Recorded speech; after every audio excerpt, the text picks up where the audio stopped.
Whew. We are live. It seems that this meditation has been days in the making. Days in the making. Let me grab a sip.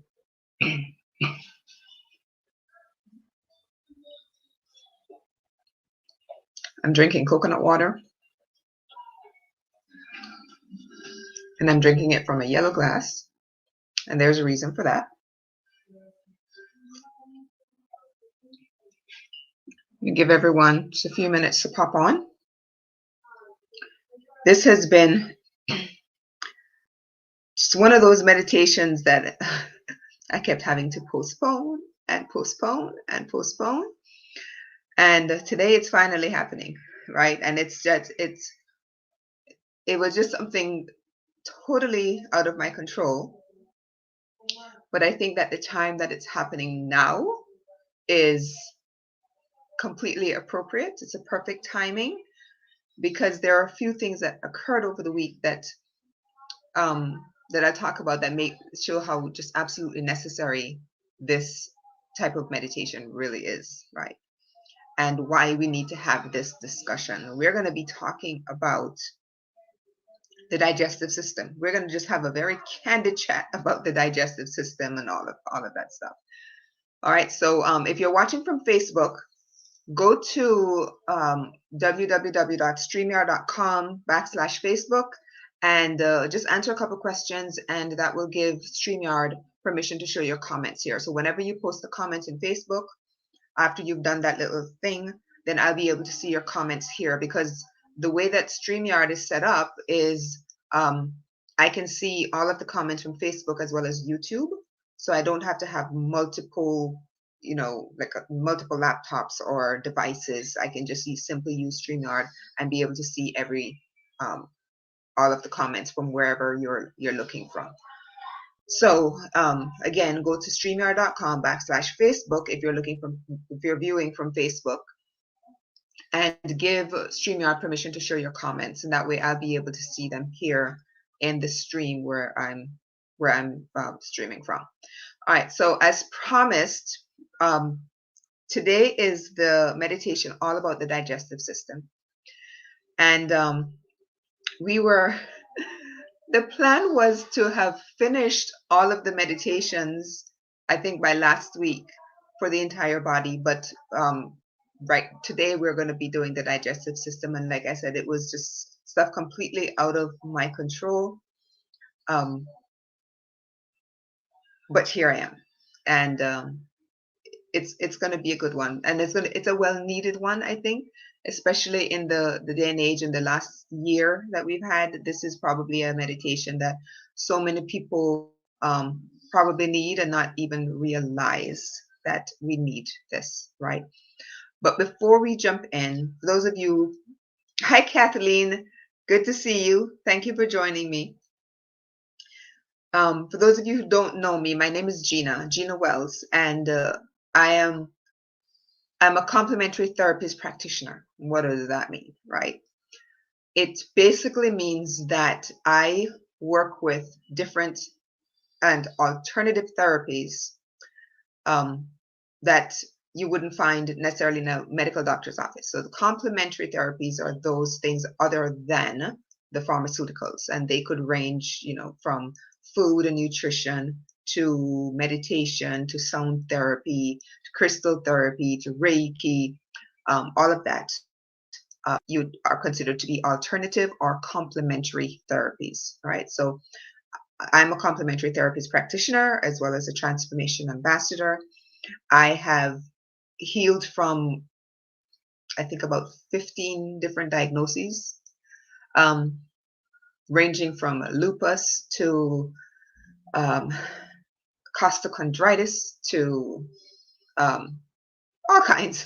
I think one day I'm going to bring that list of all of the things I've been diagnosed with, and we can talk about those and different things I did in order to heal myself, right? But it's a long list, and I think actually I actually have a YouTube video where I discuss all of those things. But today we're going to talk all about the digestive system. And we're going to do a little meditation at the end where we show some gratitude to our digestive system. And when I say digestive system, I'm not just talking about the stomach, although that's where the focus is going to be. But the digestive system, we know, starts in the mouth and goes all the way down to the end. That's the whole process of the digestive system, right? But when I talk about digestion, today is not just going to be about what goes into your mouth, but we're also going to talk about what goes into your mind, because digestion occurs in a lot of different ways. Okay, so let's begin. If you do have your journal, I'd like for you to just flip to an empty page and just draw.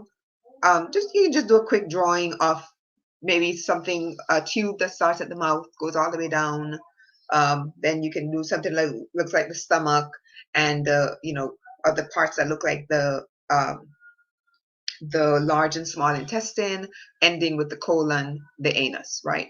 So you can just draw something very simple. Doesn't have to be detailed. You don't have to be an artist in order to do this. Just do something very simple.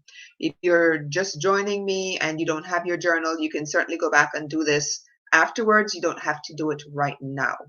But I wanted us to talk a little bit about digestion and health, and how not having a healthy digestive system can basically create havoc in your life, right? And how literally what you put into your mouth becomes you. So it is said that disease or dis-ease, depending on how you want to pronounce that, it begins in the gut. And I like to say it actually begins at the end of your fork. If what you're putting into your mouth is not going to be good for you, not going to promote health, then it's literally the start of dis-ease. So it begins it begins with whatever is on your fork, right?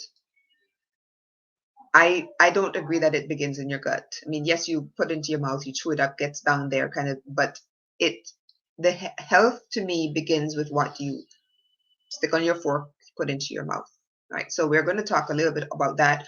We're going to talk a little bit about some Ayurveda, how Ayurveda looks at digestive health. We're also going to talk a little bit about color therapy and how color is related to the particular color that is related to the digestive health. And if you notice, I'm actually wearing, this is gold, but I like to think of it, it has a little bit of yellow in it. I also have a yellow shirt on. I have a necklace that has some citrine crystals, which are yellow. I have the pendant has a little bit of yellow in it. The back of it is yellow. So yellow is actually considered to be the color associated with the what's considered to be the digestive system, or the solar plexus is what it's called in I don't know, the solar plexus is usually associated with right where your stomach is located. But because we're talking about the digestive system, of course, I'm going to be pulling in the mouth, all the way down to the stomach, the large and small intestines, all the way down. That's part of your whole digestive system. But the color associated with it, or for example, the solar plexus chakra is, or that energy center is yellow, which is why I'm wearing yellow today. I have a lot of notes that I'm going to be referring to, because and I happen to have lots of little pieces of paper, and there's a group of people that are watching a movie and they're like really excited. So forgive me if you hear a bit of excitement. They're not right behind me. They're like a couple of rooms down, but it's a really exciting movie that they're watching. All right, so digestion. Let me just get my notes going here so that I know exactly where. All right. So the digestive system, like I said, all disease, they said all disease begins in the gut. I like to say that it begins at the end of your fork. And by being one of the easiest ways to heal your digestive system, if you have any issues, is by just being in a place of gratitude, which is why I'm doing these little meditations.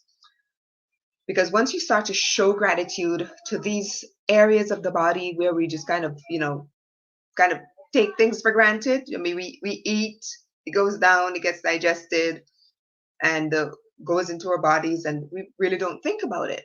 But when we start to really focus and show gratitude for all of these different bodily functions that normally we just kind of, just let happen, it's amazing the kind of healing that can take place, right? So this is why I decided I would go ahead and share these meditations with you. These are things that I've been doing for a while, and they've just been like so simple and so um almost like routine for me now. But I wanted to share these with you, and they came at a request. So yeah, let's just go with it. All right. So the digestive system is actually helped when we get into a place of gratitude. And if you've ever been stressed, I mean, we can prove that right here. If you've ever been stressed, one of the main places where you feel it is in your stomach, because your emotions affect your stomach. It affects your digestive system, and a lot of people don't really realize that. But here's a proof. Imagine, go back, however old you are, just go back to when you had your first crush, right? Your first crush. Where exactly did you feel it? And I can almost bet you that it was in your stomach. You ever heard the expression, I get butterflies in my stomach? That feeling, because your emotions actually affect your gut. So when you're stressed, when you're in love, when you're angry, whatever emotions you might be experiencing, a lot of those emotions tend to affect our digestive system, affect your stomach, affect your gut, right? So when you get to a place of gratitude and you learn how to decrease that stress, whatever stress you might be experiencing, when you learn to decrease that, all of a sudden you can feel the difference in your gut, especially, but also in your entire body. Because when your stomach, just imagine for a moment that you have a stomach ache. If your stomach hurts, it affects your whole body, right? Your entire body you just can't function. So if you get to a place of gratitude and the healing begins when you start to heal your gut, guess what? You notice it throughout your entire body as well. Your entire body is affected by your gut health, right? So I mean, and I'm not saying that when you hurt a finger, it doesn't affect the rest of the body, but your gut health is so crucial to the health of the rest of your body, and a lot of people don't realize that. Okay, so let's continue. So I have a couple like mantras I want us to do together.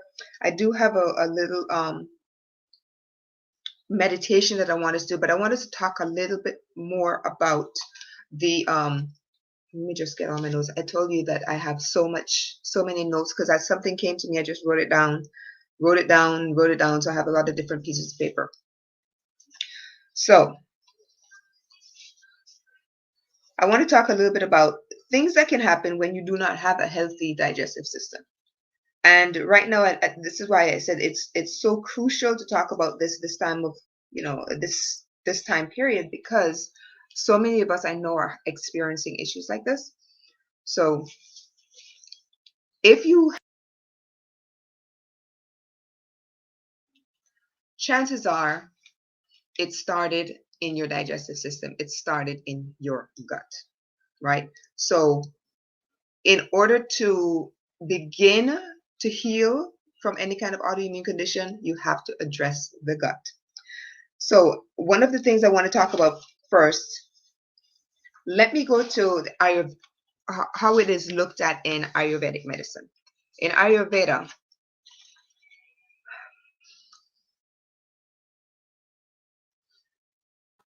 there are three body types, and you have to determine what your body type is in order to determine what kind of foods you should be eating and what type of foods you should not be eating, right?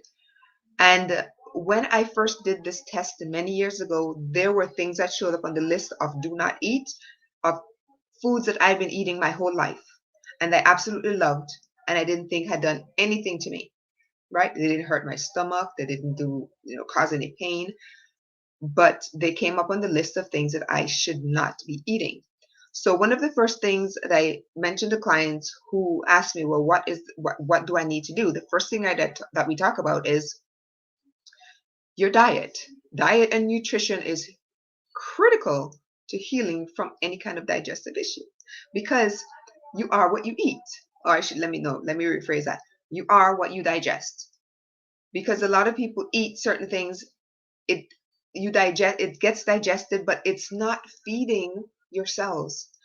The cells are starving even if you sat down and ate a gigantic meal that is not very nutritious. But when you sit down and you eat a meal that is intentionally prepared with fresh fruits, fresh vegetables, or organic meats, pasture fed, if you're a meat eater, when it's intentional and it's not, your meal is not filled with a bunch of like processed foods and that sort of thing, you can eat one meal in the morning and then you find that you can go all day and you're not hungry because your cells aren't starving. But at the same time, you can sit down and you can eat something that is just all processed, processed packaging food, and then 10 minutes, 15, 30 minutes later, you're hungry because yes, even though you've eaten, you really haven't put any nutrition into your body. So there's nothing to go to the cells of your body. So your cells are still starving.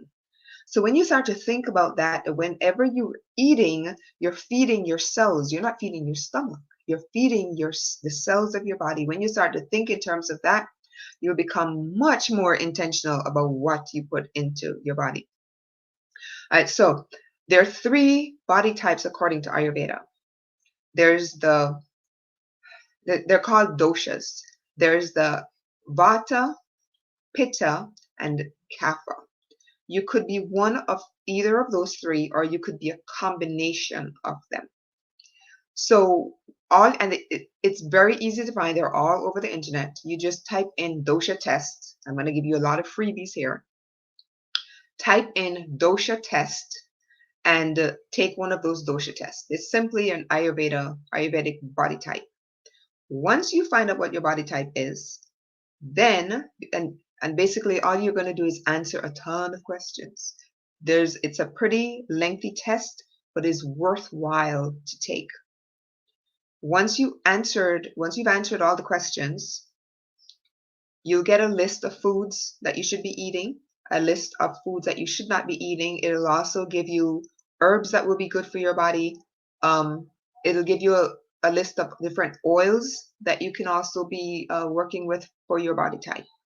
Okay.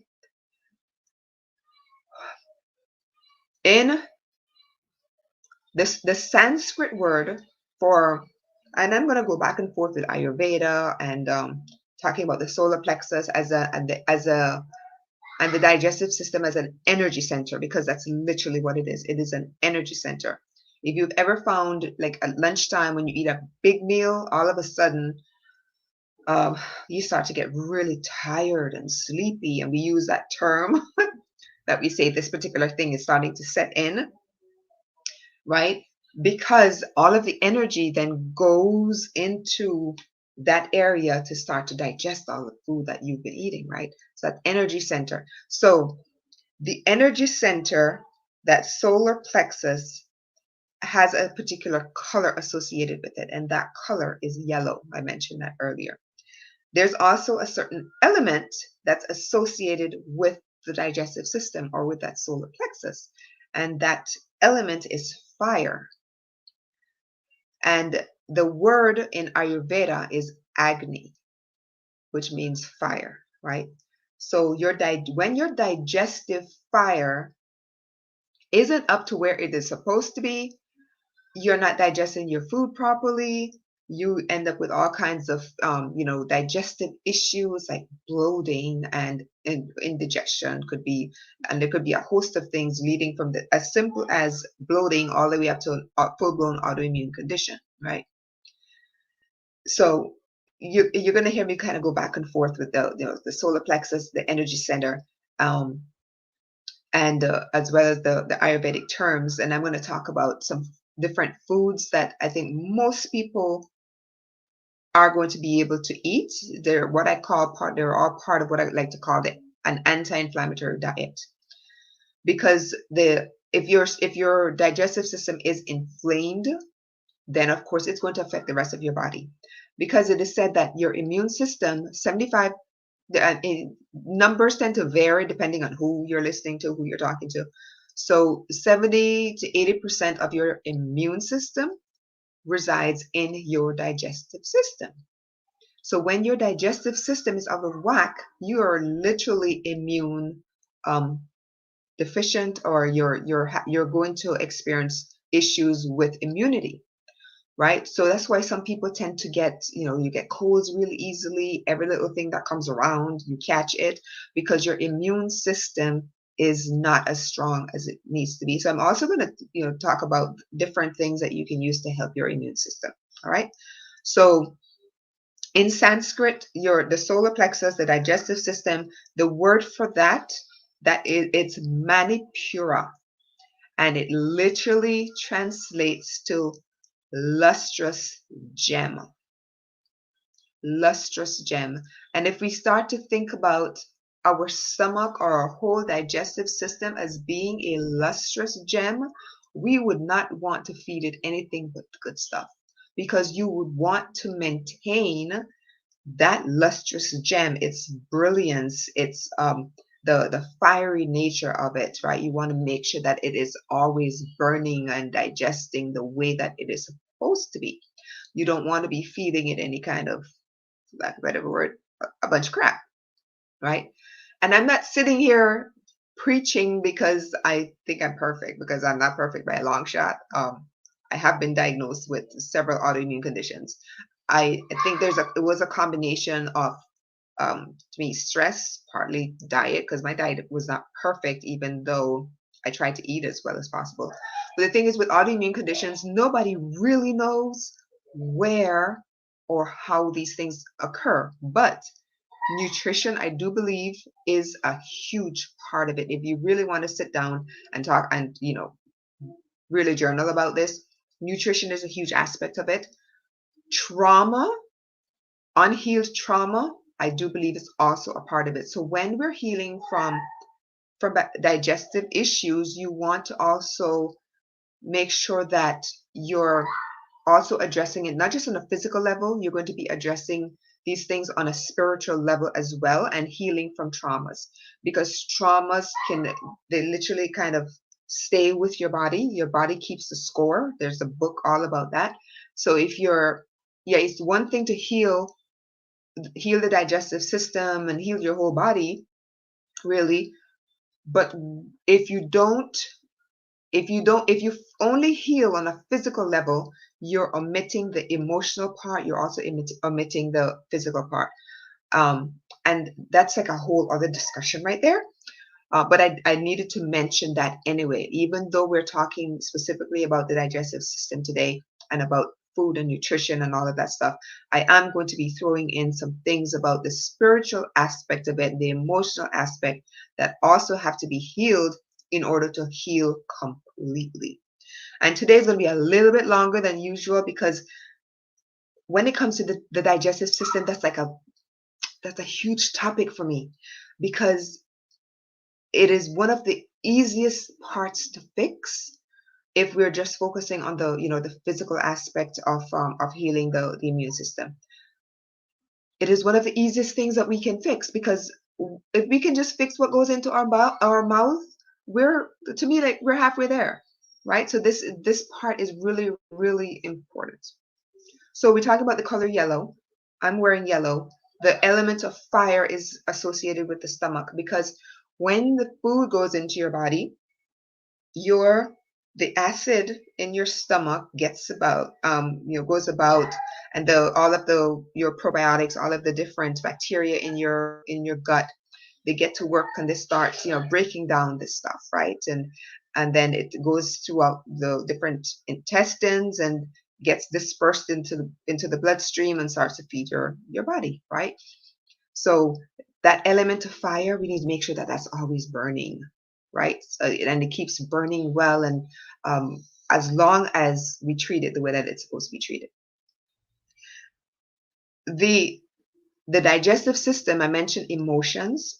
So when your digestive system isn't working the way that it's supposed to, it can also manifest in your emotions and the way that you react to certain things, right? So when your digestive system is unbalanced, you can manifest in terms of like aggression and anger and like low self-esteem and that sort of thing.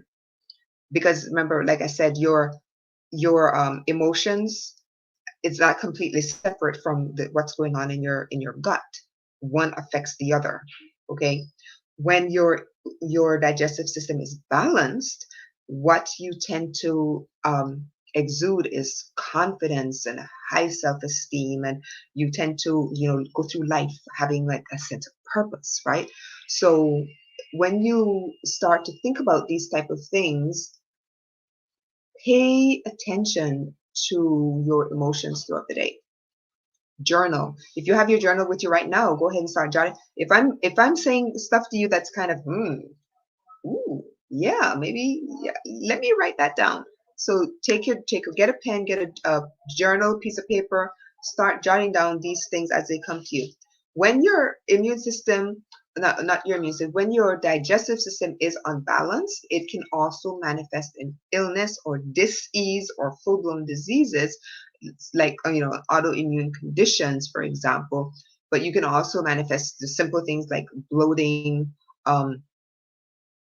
and maybe things like diarrhea. There could be constipation. All of those things are all symptoms of an unbalanced digestive system. Now, everybody at some point in their life is going to go through some aspect where your digestive system is not perfect. It is not perfect. It could be something as simple as a constipation. It could be something as big as something like gastroparesis, or a full-blown autoimmune condition. And I'm mentioning gastroparesis because I had a bout with this, I want to say maybe 8 years ago. And at the time, I had no idea what it was, but I'll explain. It was Christmas Day. Never forget, Christmas Day. We got up early that morning. We had, it's always a tradition. We make this elaborate Christmas breakfast, me and the kids. We had breakfast, and then of course I get busy creating the Christmas dinner after that, right? And then we sit down later on that evening. We have this amazing Christmas meal. Yes, I'm a great cook. So we sit down and we're eating, and afterwards we cleaning up the kitchen. Everybody's helping. I said, okay, this is my moment to just sit and chill, relax. So I get into one of the recliners and I put on something on TV, and I'm just, just relaxing. And then all of a sudden, I start to sweat. And it's one of those feelings, when you feel like you're going to be sick. And I'm sitting there and I'm just sweating. So I jump up and I rush to the bathroom. Nothing happens. Then all of a sudden, I start to get super, super cold. So I'm grabbing a blanket and I'm wrapping up and I'm just shivering, shivering, shivering. And then it stops. And then I start sweating again.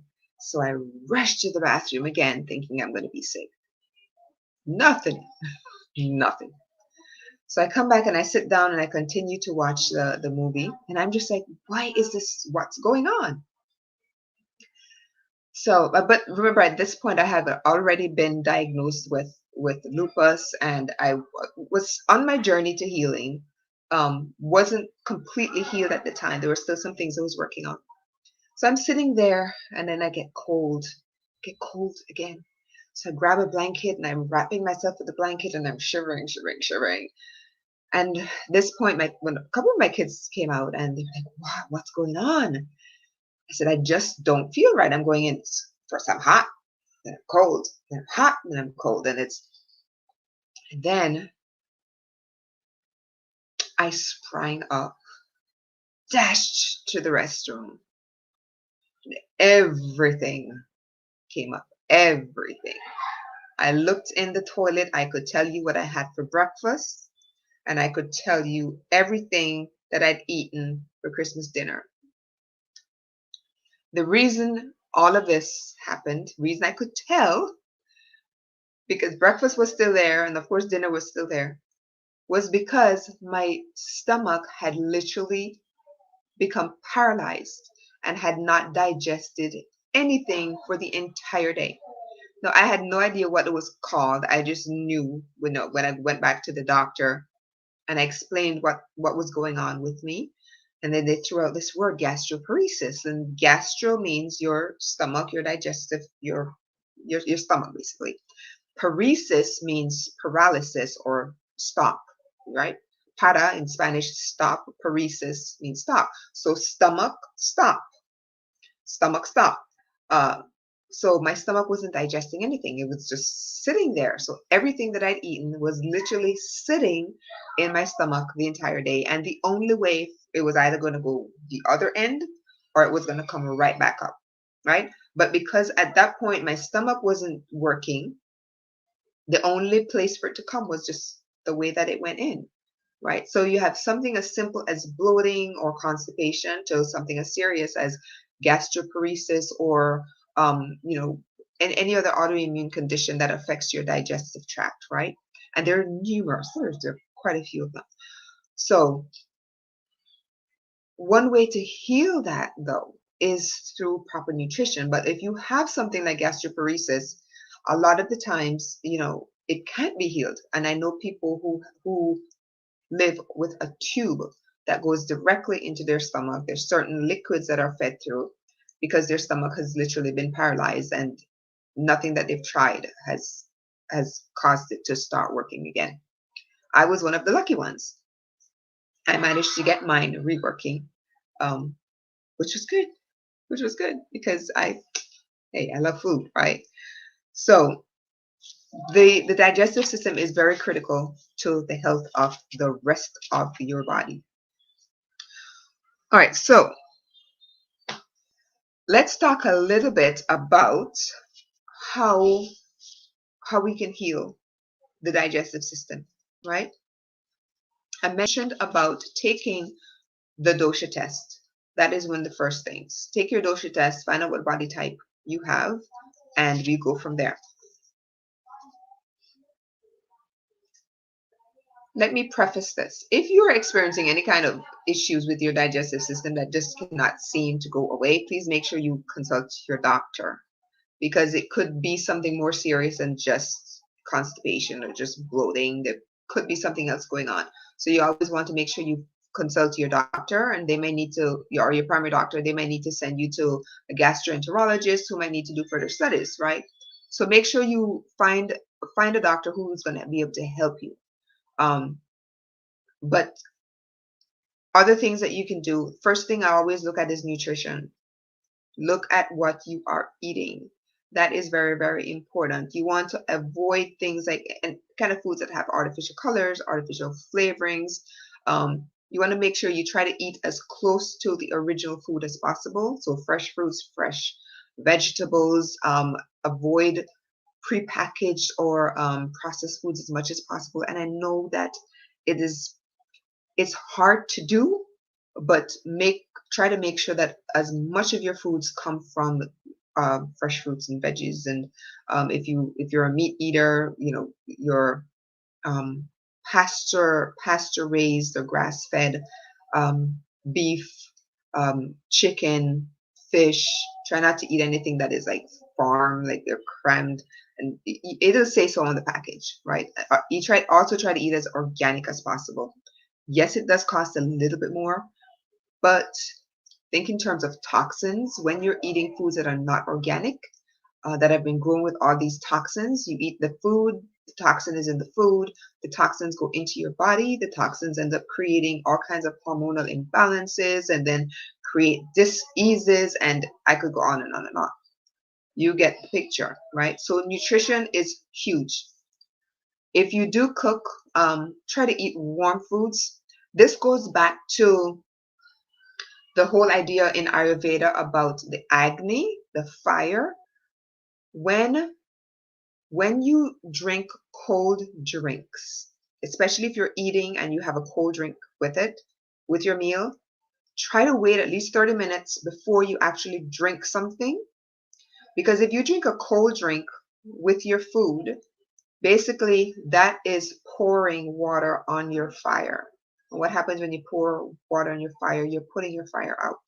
So if you're drinking something cold, you're literally quenching the fire in your stomach, which is supposed to be digesting your food. So a lot of people end up with indigestion because you're drinking this cold thing. It is dulling the fire or putting it out. When you're eating your meal, that fire is so cold, it doesn't have the power, doesn't have the energy to digest the food that you're putting in. So if you can, wait at least 30 minutes before you have anything to drink, period. Okay? Eat first and then have your drink later, and try to eat. If you're drinking water, try to drink water at room temperature rather than with ice cubes. Okay? Or water that's cold. So, and I was going to talk about this later, but it just kind of happened to tie in really well in this part. The other thing is, the other tip is get plenty of fiber. So eat your greens, eat your fruits, your vegetables, get plenty of fiber. If you don't think you're getting enough fiber, then get some kind of supplement where you can get that fiber into your body. But your digestive system needs that fiber. That is like, the fiber is like the, you ever seen these trucks that go along the street and they have these big brushes underneath and they're basically sweeping the streets? Well, that's what fiber does to your intestinal walls, the intestinal linings. They clean all of that junk up. The fiber is like your broom for your digestive system. So you want to make sure that you're getting plenty of fiber in your diet. Make sure you're getting lots of healthy fats, things like olive oil, coconut oil, flaxseed, chia seeds. Chia seeds is, I love chia seeds. Add them to some yogurt. Add them into like your smoothies. Really, really good. They give you lots of energy, but they also help to kind of clean out your intestinal walls as well. And if you know anything about the Mayans, Aztecs, they would literally eat like a teaspoon of chia seeds in the morning before they went out hunting, the men, and that would carry them for the entire day. That's how much energy you can get from a teaspoon of chia seeds. All right, walnuts are also a really good way of getting some healthy fats in. Stay hydrated. Drink your water. Drink your fluids. I know I shouldn't say this, I don't like water. I don't like plain water. So I add things like some lemon juice, some lime juice with a little bit of apple cider vinegar in there. But make sure you're staying hydrated, okay? Drink alkaline water. That's my favorite. Drinking alkaline water also helps to alkalize your body and brings it from that acidic state. Because when your body is in an alkaline state, there's a whole other discussion here too. But when your body is in an alkaline state, no disease can live there, right? Disease only occurs in the body if your body is acidic, right? So the more alkaline you can get your body to be, the better it is for you, right? Manage your stress levels, manage your emotions. And I know that over the last year, emotions run high, right, on all levels. So, but that's one way of helping your digestive system, because remember I said your emotions affect your gut. There's, and there is that mind gut connection, and we're going to talk a little bit about that, but that's like a whole other um, 2 hour discussion, and we can do a whole other meditation on that as well when we talk about the vagus nerve, which runs from the kind of from the back of your neck, kind of wraps around your ears here, comes down all the way down to your digestive um, your digestive system, basically. So there's that a whole vagus nerve meditation that I have, because a lot of people have a very unhealthy vagus nerve and don't really realize it. Because when your mind can affect your gut can affect your mind, but when you have both, when you can heal your vagus nerve, there's that healthy flow of information, and you find that you're a lot healthier. Lots more detail in that part, but we'll talk about that at another time. So manage your stress level, manage your emotions. Another tip is to eat mindfully. Eat around the table. Eat with family, eat with friends. Don't eat with electronics at the table. Put your phone away, put your computer, your tablet, whatever the case is. Mindful eating. So many people eat on the run. Yeah, I mean, I can tell you how many times I see when we're driving, we see people with like the burgers in their hands or have something in their hands and they're eating at the wheel.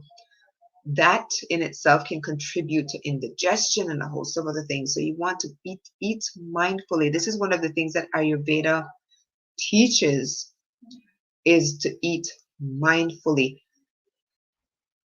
Chew your food. This is all part of it. This is actually one of the next tips I was going to talk about is, with every bite, chew your food, taste your food, enjoy that bite. A lot, a lot of people just they shove the food in there, chew it up, and they swallow. But the more you spend really focus on chewing your food and enjoying all of those flavors, and just thinking about it going into your mouth, and it's chewing up and it's going down and it's going to your stomach, and you can just almost imagine your stomach just kind of breaking everything up even further and then passing it through the intestines, and you just imagine all of that just kind of spreading into being dispersed into your bloodstream, and then feeding the rest of your body. I know this was actually part of the meditation, but might as well just do it now, right? But just imagine all of that stuff. When we eat mindfully, we're not rushed, and you actually enjoy your food a lot more. You enjoy the company that you're with if you're sitting eating with someone. But whether you're sitting with someone or you're eating alone, put away the electronics. You don't need to be on your phone, because if you're watching news about something that happened that's really sad, and then you're trying to eat, that is going into your mind. And remember that mind gut connection, that is now affecting your stomach, and it's causing issues that you don't even realize that it's causing. So you're not really digesting your food in the right way. So put away the electronics while you're eating, whether you're eating by yourself or with someone else. Put away the electronics. Chew up your food. Your digestion starts in your mouth. So chew your food well. However many, I think they said like 20, 30 times to really enjoy. And then, that's all part of the digestive process, right? Exercise. Do those sit-ups, do those planks, whatever the case might be. Yoga. Some people like to do yoga. There's certain different yoga exercises that are specifically for the gut area. So exercise, right? That is really keep that core strength. There's a certification that I got recently called the Belly Core Fitness, and I did it primarily because I wanted to get my gut fixed. I mean, I thought I was pretty healthy anyway. I was doing like belly dancing, and that's all part of the Belly Core Fitness instructions, is doing some belly dancing, and but belly, your core strength, That's where that supports your spine, supports the rest of your body. So when your core is strong, then that also helps the rest of your body as well. All right. So exercise that part of your body. Probiotics. I cannot stress probiotics enough. If you've been alive, chances are you have taken antibiotics at some point in your life. And the very nature of antibiotics, it basically kills the good, the gut flora, right? Everyone with a stomach or a digestive system, you have what's called the gut flora, or like a biome, where the flora that's there is designed to break down the foods and feed it to the rest of disperse it to the rest of your body. If you've taken antibiotics one time in your life, you have pretty much kind of destroyed your gut flora. If you did not take probiotics afterwards to re-inoculate or to rebuild that gut flora. Most doctors do not tell you to take probiotics when they prescribe antibiotics. They say, take these antibiotics for the next 7 days and 7 to 10 days, and whatever bacterial infection that you have will be gone. But they don't follow that up with, so will the gut flora. Your gut flora will be destroyed, so take some probiotics. Very rarely do you ever hear doctors tell you that. So I'm going to tell you, I've actually had 2 doctors, that they prescribed the antibiotics, and then right after that they said, but make sure you go and get some probiotics because you need to take those in addition to the antibiotics. And I looked at her and I said, oh my gosh, you actually know what you're talking about. And she was shocked because I told her, I said, doctors don't really discuss this kind of stuff with you. So if you've never heard that, and I've got some sitting right here. This is your basic, right? You can get some that have 6 strains. You can get some that have, 10 different strains. If you've been taking antibiotics like your whole life and you've never taken a probiotic in your life, you've never eaten fermented foods, and that is going to kind of backtrack a little bit. Fermented foods also help to provide really good probiotics. But if you don't like fermented foods for some reason, like sauerkraut and kimchi, yogurts, those are all considered to be fermented foods. If you don't like those types of foods, then I strongly recommend that you get a really good probiotic. You can get probiotics that have like 50 billion. I don't remember how much this one has. But get yourself a really good probiotic supplement and take it on a regular basis, like daily. Even young kids need probiotics. Why? Because a lot of the diets that these kids are on, chips, McDonald's, or fast food, doesn't necessarily have to be McDonald's, or fast foods. I mean, there's some fast foods that are better than others, right? But if your child is eating a lot of processed foods, you want to make sure that even your child is taking probiotics, right? Everyone, to me, this day and age, needs to be taking probiotics. Probiotics really do help with gut health. It helps with the stress levels that we're experiencing right now. So make sure that you are taking probiotics. Very, very crucial. Especially if you have to take antibiotics, make sure that you have probiotic right beside it, taking at the same time. Because what the antibiotics will kill the bad stuff that's in your guts or wherever it is in your body, right? That the antibiotic is trying to get rid of. But the antibiotic also kills the good stuff. So you want to make sure that you're taking the probiotics to put back what is being destroyed. Okay? So probiotics. And I mentioned about the fermented foods, kimchi, sauerkraut, yogurt, kefir, those type of foods are very, very good for the digestive system. All right.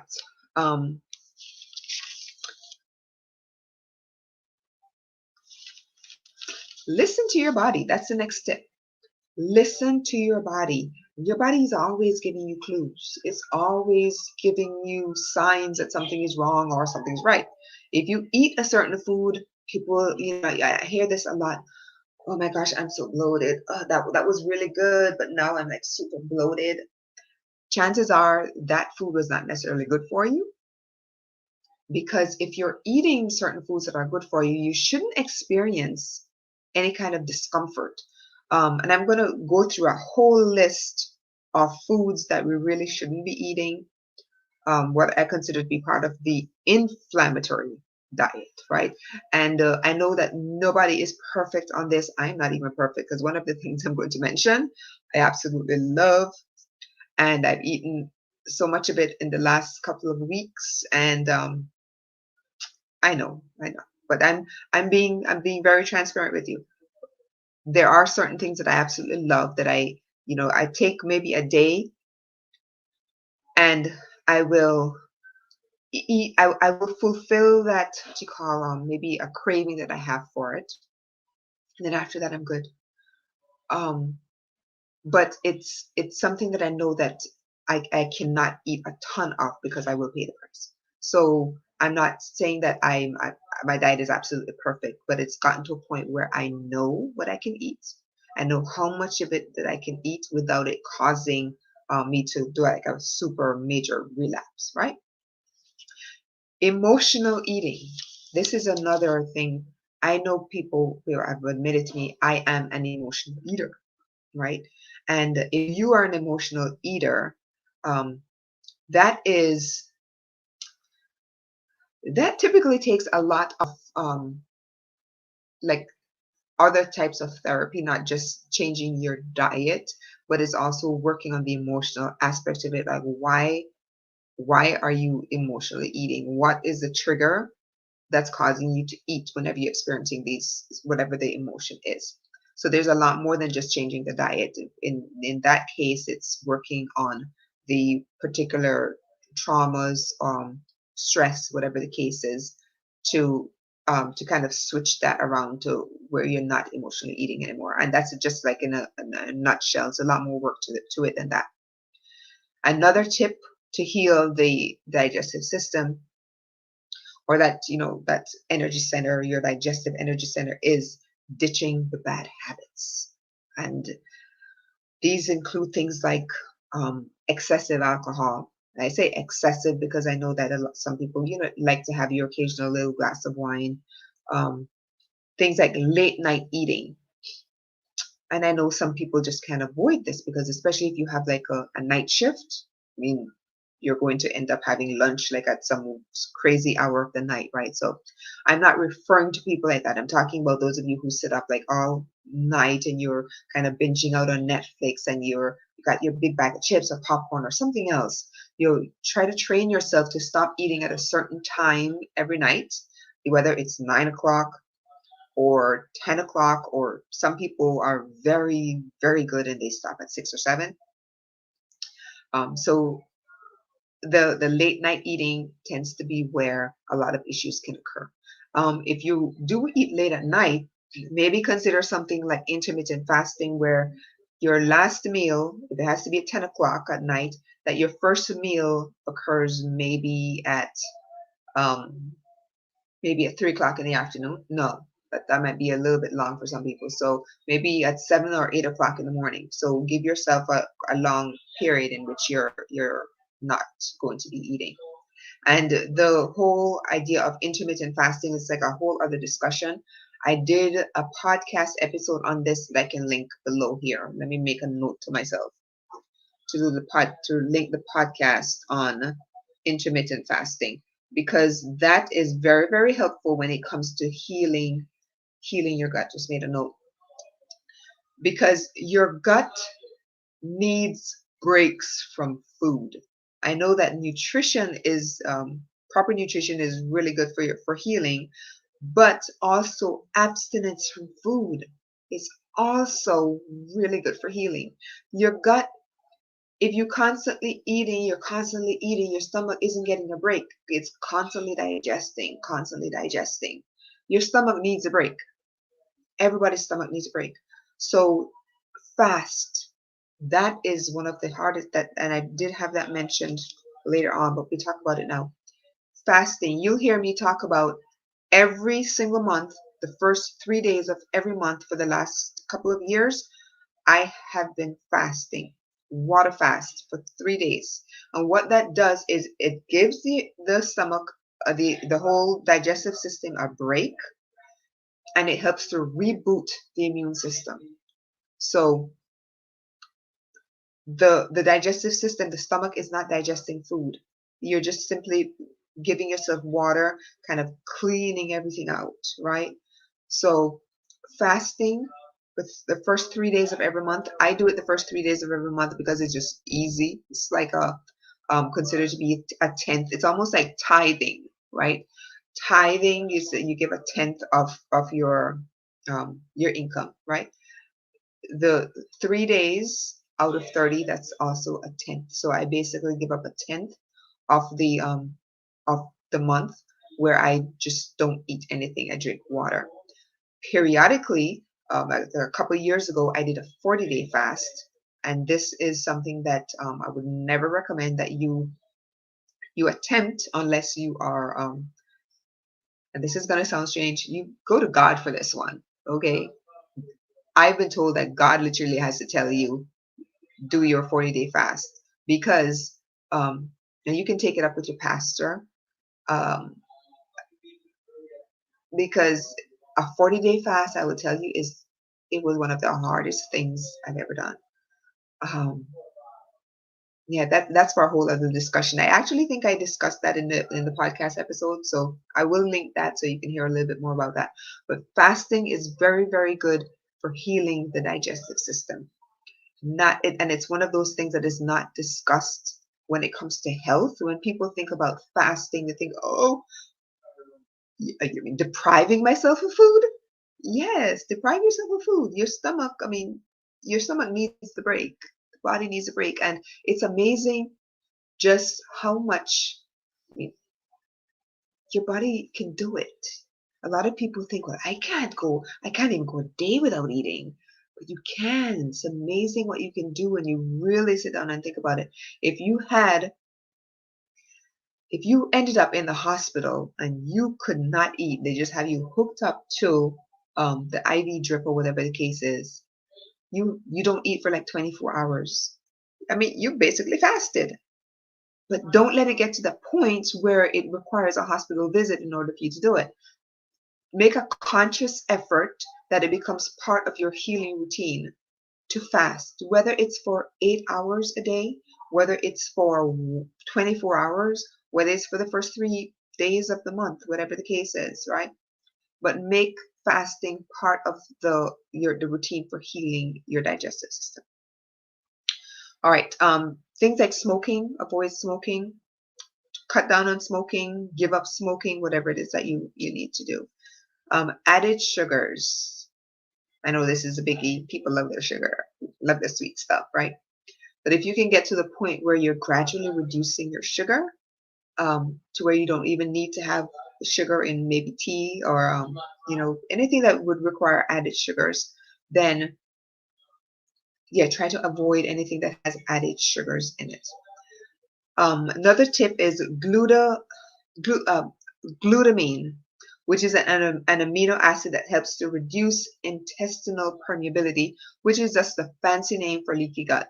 And you hear a lot about leaky gut these days because so many people seem to have it. If you've been diagnosed with any kind of autoimmune condition, chances are you've got leaky gut. If you have any issues with bloating, chances are you've got leaky gut, right? If you've been eating bread, grains, chances are you have leaky gut. I don't think there's anyone, it will be very hard to find somebody, I believe, who does not have an issue with intestinal permeability or leaky gut. So eating foods with glutamine or getting that supplement, that gradually helps to reduce the intestinal permeability. It does help with that issue in your gut. Okay. Zinc is also critical to health, to the health of your gut. Sunflower seeds. I mentioned walnuts earlier. Sunflower seeds is also that's a good source of getting zinc. I talked a little bit already about the mind-gut connection, so I'm not going to go into a lot of detail right here, but that's the other one that I had listed. Herbs.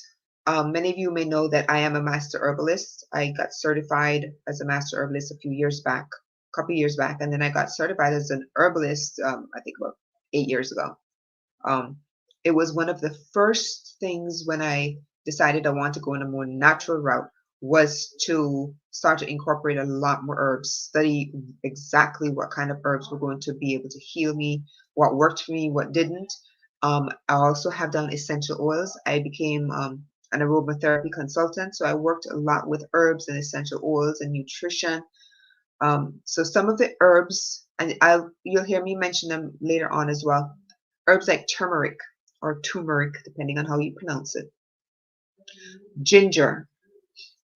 Those are two very, very powerful anti-inflammatory roots. And I'm going to show you, this is something I use on a regular basis, every day. These are FTG capsules. FTG stands for frankincense, turmeric, and ginger. Frankincense is not an herb. It's a resin, but it's very, very good as an anti-inflammatory agent. And you probably recognize it from being in the Bible. It was one of the gifts that was given to baby Jesus, right?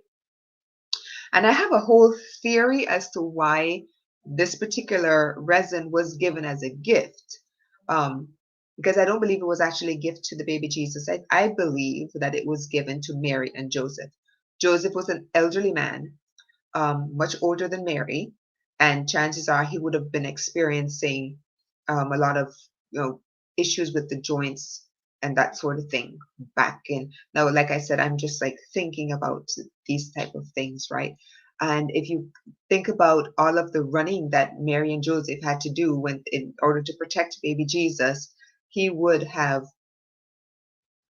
needed to be in pretty good shape, considering that his joints were a little bit older than Mary was, right?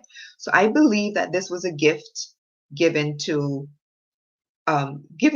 baby Jesus, yes, but more for the benefit of his earthly father. So frankincense, a lot of people don't realize just how much of a powerful anti-inflammatory that is. So this is a combination of frankincense, turmeric, and ginger. And I've been taking FTG for short. I've been taking that. It was the very first thing that I started to take when I started my my healing journey of just natural therapies. FTG blend, frankincense, turmeric, and ginger. I also have I mentioned the turmeric and ginger. Peppermint is another herb that you can work with as well. That's really good for the gut. Ginger is really good for the stomach. So is turmeric. Turmeric is actually good for the entire body, but combined with the ginger and with the frankincense, really, really powerful agent for healing your gut. Because remember what I said earlier, it is said that 78 to 80, depending on who you talk to, that percentage of your immune system resides in the gut. So if you heal your gut, chances are you're going to heal the rest of your body, right? I also have an alkalizing blend of herbs that I work with every single day. And this has in things like spirulina, bee pollen, astragalus, licorice root, echinacea. And I am going to preface the echinacea. I know a lot of people who've been diagnosed with lupus, they've been instructed to not take echinacea because it boosts your immune system. But the thing is, for me, it didn't bother me. I healed my immune system, so there's no evidence of lupus in my body anymore, and I'm going to show that to you in a little while as well. And I know that this is a lot of information, and that you are probably thinking, I thought we were here for meditation. We are, but I wanted to go through all of these first before we get into the meditation part, okay? So there's rose hips in here, there's gotu kola in here, there's stinging nettles, and a host of other things. So this is an alkalizing blend, and I talked about drinking alkaline water, alkalizing your body in order to get to that state where disease or dis-ease or disease cannot exist in your body, okay? There's certain herbal teas there, and I was looking for it earlier, but I think it might be finished. I have a tea that I created a few years back, and I created this because at the time I was healing my body, and there's still some stuff that I was dealing with, and I put together these particular herbs that were good for the gut, but also good for the rest of the body. And when it's made, it's a really, really pretty yellow. And I mentioned earlier that yellow is considered to be the color for that energy center, right? It's the color associated with the fire, your digestive system. And I called this particular tea blend Chill the Out.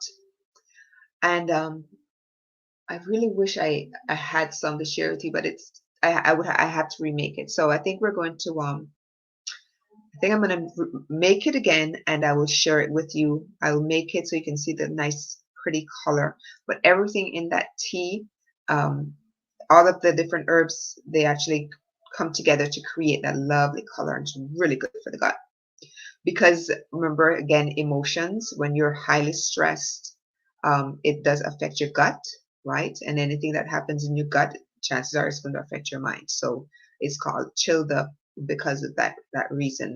It really helps kind of lessen the stress that you might be experiencing. Essential oils, really, that are good for the gut, things like saffron, and that's also an herb. You'll notice a really pretty red-orange color. Ginger, I mentioned that, as well as the root, but the essential oil is really good. If you were to have a little bit of indigestion, you take some coconut oil, couple drops of the ginger essential oil, mix them together and just massage over your stomach area, and that helps to alleviate that bloating, right? Sandalwood is also really good for the digestive system, as well as cinnamon. Lots more that we could talk about as far as essential oils and herbs are concerned, but those are just a few of them. Another tip for healing the gut, and I mentioned just a little bit about it earlier, is healing from the past. If you have any kind of traumas that occurred, a few years back, few months back, years back when you were a kid, if you have not healed from those, the body has kept the score of all of those, and it's affected your body. You'll find, remember I said the mind, your emotions, your spirit, your spiritual life, and as well as your physical health, they're all connected. You cannot heal one without healing the other. When all three of them are healed, you're good. But a lot of the times people tend to focus on healing the physical part without healing the emotional aspect, and then wonder, well, why am I still dealing with illness if I've already healed the body?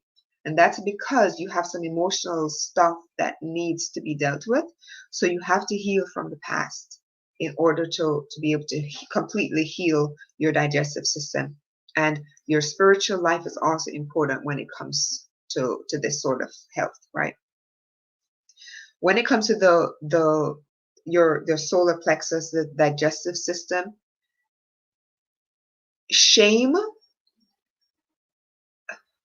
tends to be one of the things that we deal with that causes a lot of the imbalance when it comes to the emotional aspect of it. So when we heal from something that might have caused us shame back in, however long it's been, when we heal from that stuff, then you find that the digestive symptoms that you were experiencing, those go away as well. So when I know the focus a lot is on nutrition, but you also have to focus on the emotional aspect as well as the spiritual aspect. We start to move from, the judgmental part of it to feeling worthy. And a lot of that also ties in when you start to heal from the past. You release a lot of the judgment. You release a lot of what, people think about you, what you think people are thinking about you, and you also become to feel your self-esteem also grows as well, right?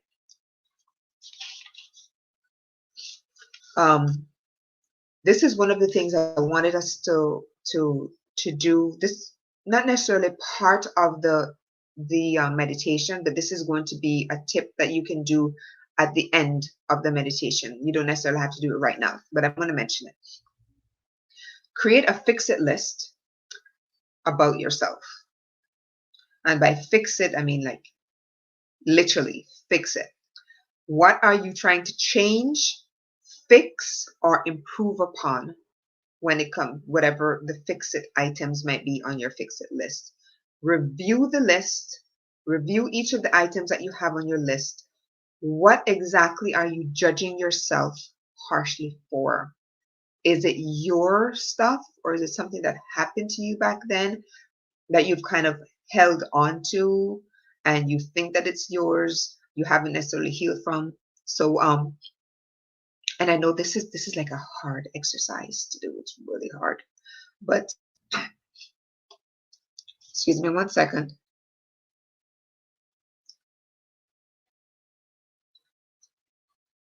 Oh, notice I'm also drinking from a yellow cup. I mentioned that the yellow is the color for that solar plexus, the digestive area. So this is coconut water, which I absolutely love. But I'm also drinking it from a yellow cup. So I'm bringing in that color as well there. So what exactly are you judging yourself harshly for? Really, really get personal with yourself. I know that's the only way to be, right? But really, really sit down and think about these things, journal about them, see what comes up. Review it again. Are there any of the items on the list that make you unlovable? Chances are the answer is going to be no, right? And it's not going to be a very easy process, which is why I'm not necessarily going to let you do it right now. This is something I want you to do it afterwards. If there are things on the list that are coming up that you're going to need a lot more work on, find a therapist. I encourage you to find a therapist or find a good friend that will, if it's not so bad that you have to go to a therapist, but it's bad enough that you need somebody to talk to, and a good friend is okay.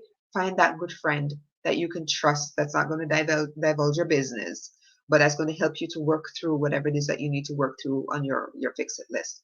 But really sit down and think, do any of these things make you unlovable? Because like I said, shame of certain things that happen to you can be held in your digestive system. It may be held throughout your whole body, but it manifests in your digestive system, in the health of your digestive system. Okay.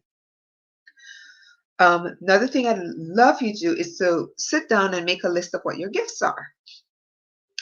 Really reframe and discover or rediscover what your gifts are. Okay. Sit down and confront your critic. And most of the time, the biggest critic is yourself. We might think that, oh, these people out here think that I'm this and I'm this and I'm this. But a lot of the times, these people really aren't thinking that. We are our worst critics. So really confront your critic. What's one thing that you want to do? If you have like one dream that I've always wanted to do, what is that one thing? What is stopping you? What have you been telling yourself? What kind of conversations have you been having with yourself to tell yourself that there's no way that you can do it? Again, chances are it's going to come back to that whole shame thing, and not feeling worthy. Okay. I meant to have a note here about the vagus nerve meditation. I mentioned it earlier. It is not something that we're going to do right now, but it is something that I will have planned for a later meditation, because the The biggest nerve meditation is going to be like a visualization, and it's going to be, I think I might do this at the very end of all of these particular Love Your Body meditations. All right. So those are some tips on how to heal your digestive system. Now, let's get to the meditation. And I'm at the end of the meditation, I'm also going to go through a list of what I consider to be like the anti-inflammatory diet and what I consider to be the inflammatory diet. All right. At the last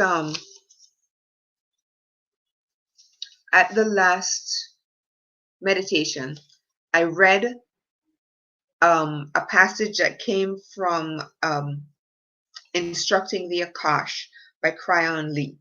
And I want to start off this particular meditation with that same thing, because I think this particular reading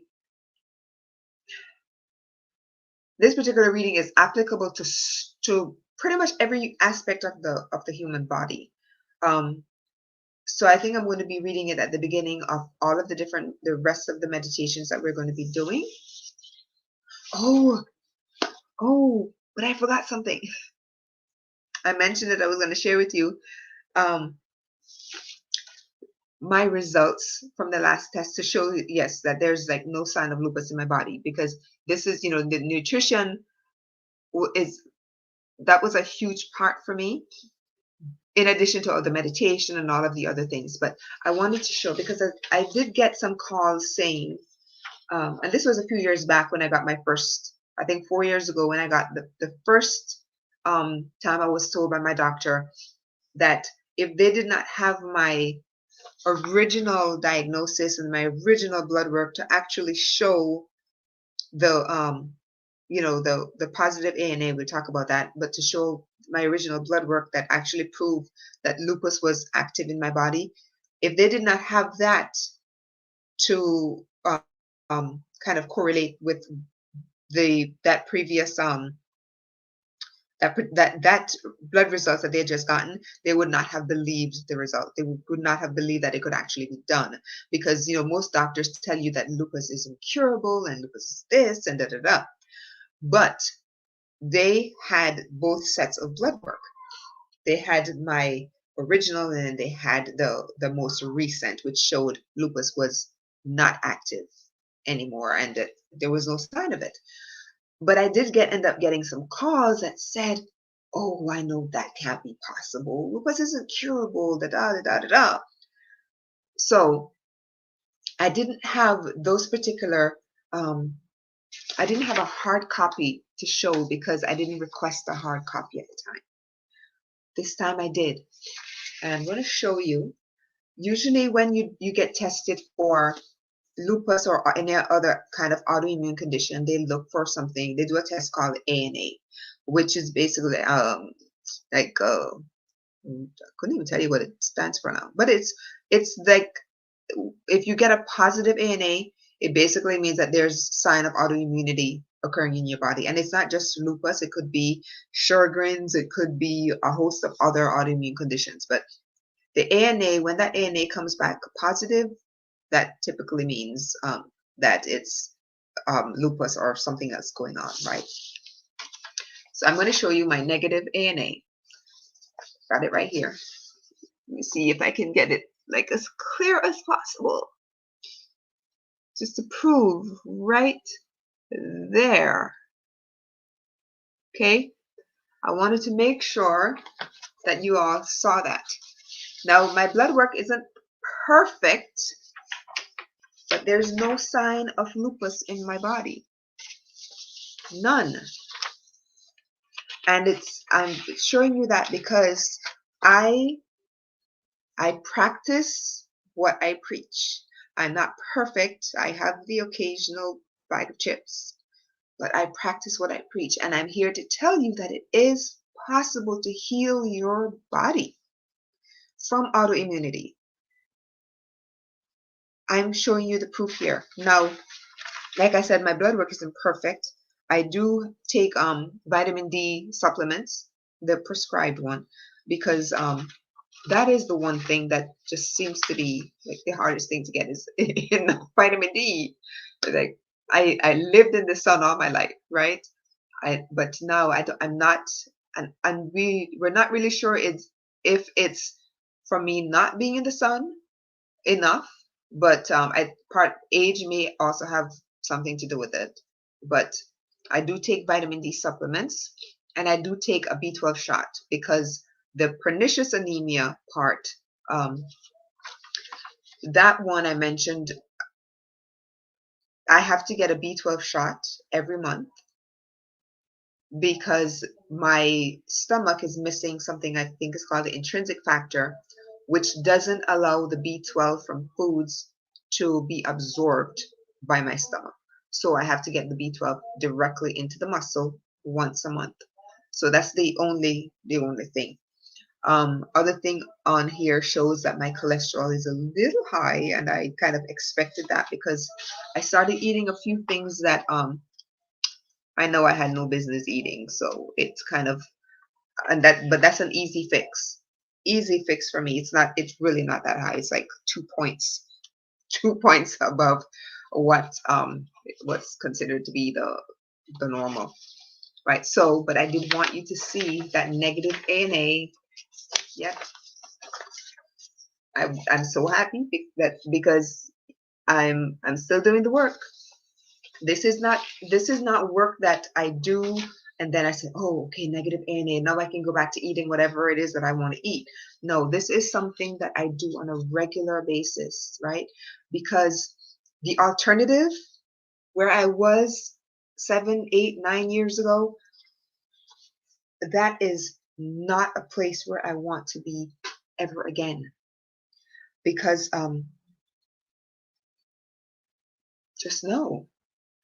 But I'm here to tell you that you can heal from autoimmunity no matter what these doctors are telling you. All right, so I had promised that I was going to show that, and you got it. All right, so let me get back to these notes, and we're going to get back to the meditation. All right. I had a couple other things. I want to make sure that I get them together. If you have certain tools that you like to work with during your meditation, maybe you have a mala, maybe you have a singing bowl, maybe you have certain crystals you like to hold, and go with some yellow ones. Remember, yellow is the color for the solar plexus, for that digestive system. So if you have certain crystals that you like to work with, go ahead and grab those. And what I'm going to do is I'm going to get my singing bowl, and we can start with that. All right, so I'm going to go ahead and at the end of the meditation, we talk a little bit about some anti-inflammatory foods, inflammatory foods that you should be eating and shouldn't be eating, but also remember to take that dosha test. All right. So taking a deep breath.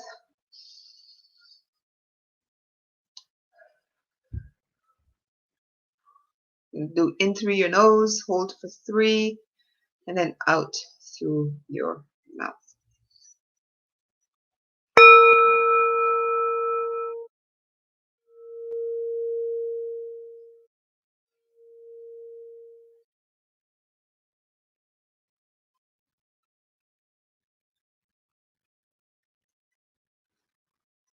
So what I'd like for you to do is just find yourself, make sure you're in a nice quiet area. You're not going to be disturbed. We're going to do, like we've done in the past, bit of visualization, kind of not necessarily a full body scan, but a scan of the digestive system area. A little bit of guided imagery to help you in this meditation, right?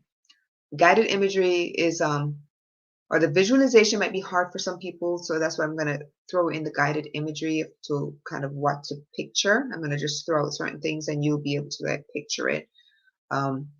If you want to, prior to this, if you haven't done the drawing yet and you want to watch the replay, have a drawing of the digestive system done, and then you can kind of let your body speak to you. Where are you feeling any kind of discomfort, any kind of bloating in your digestive system area, in your intestines, whatever the case is? You can kind of mark that on your drawing. All right. So I'm going to go ahead and read this passage from Instructing the Akash to get us started.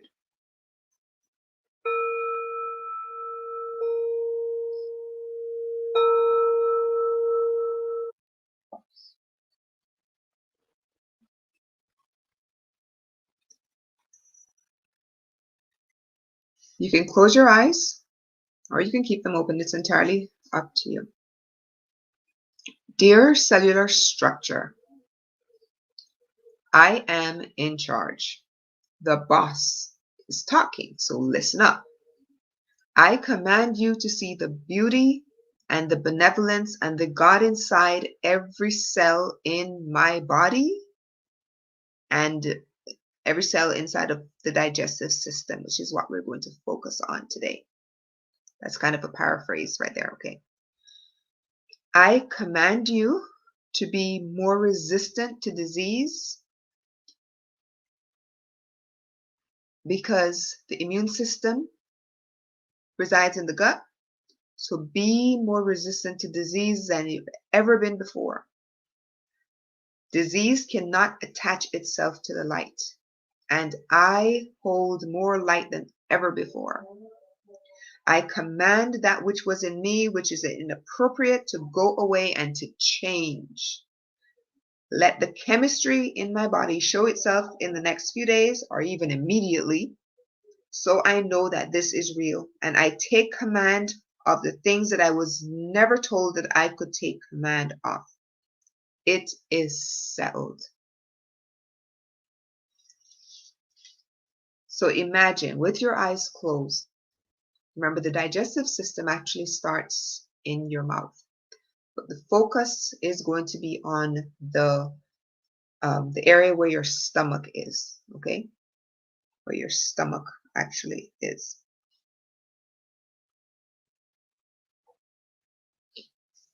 So what I want you to do is kind of scan your stomach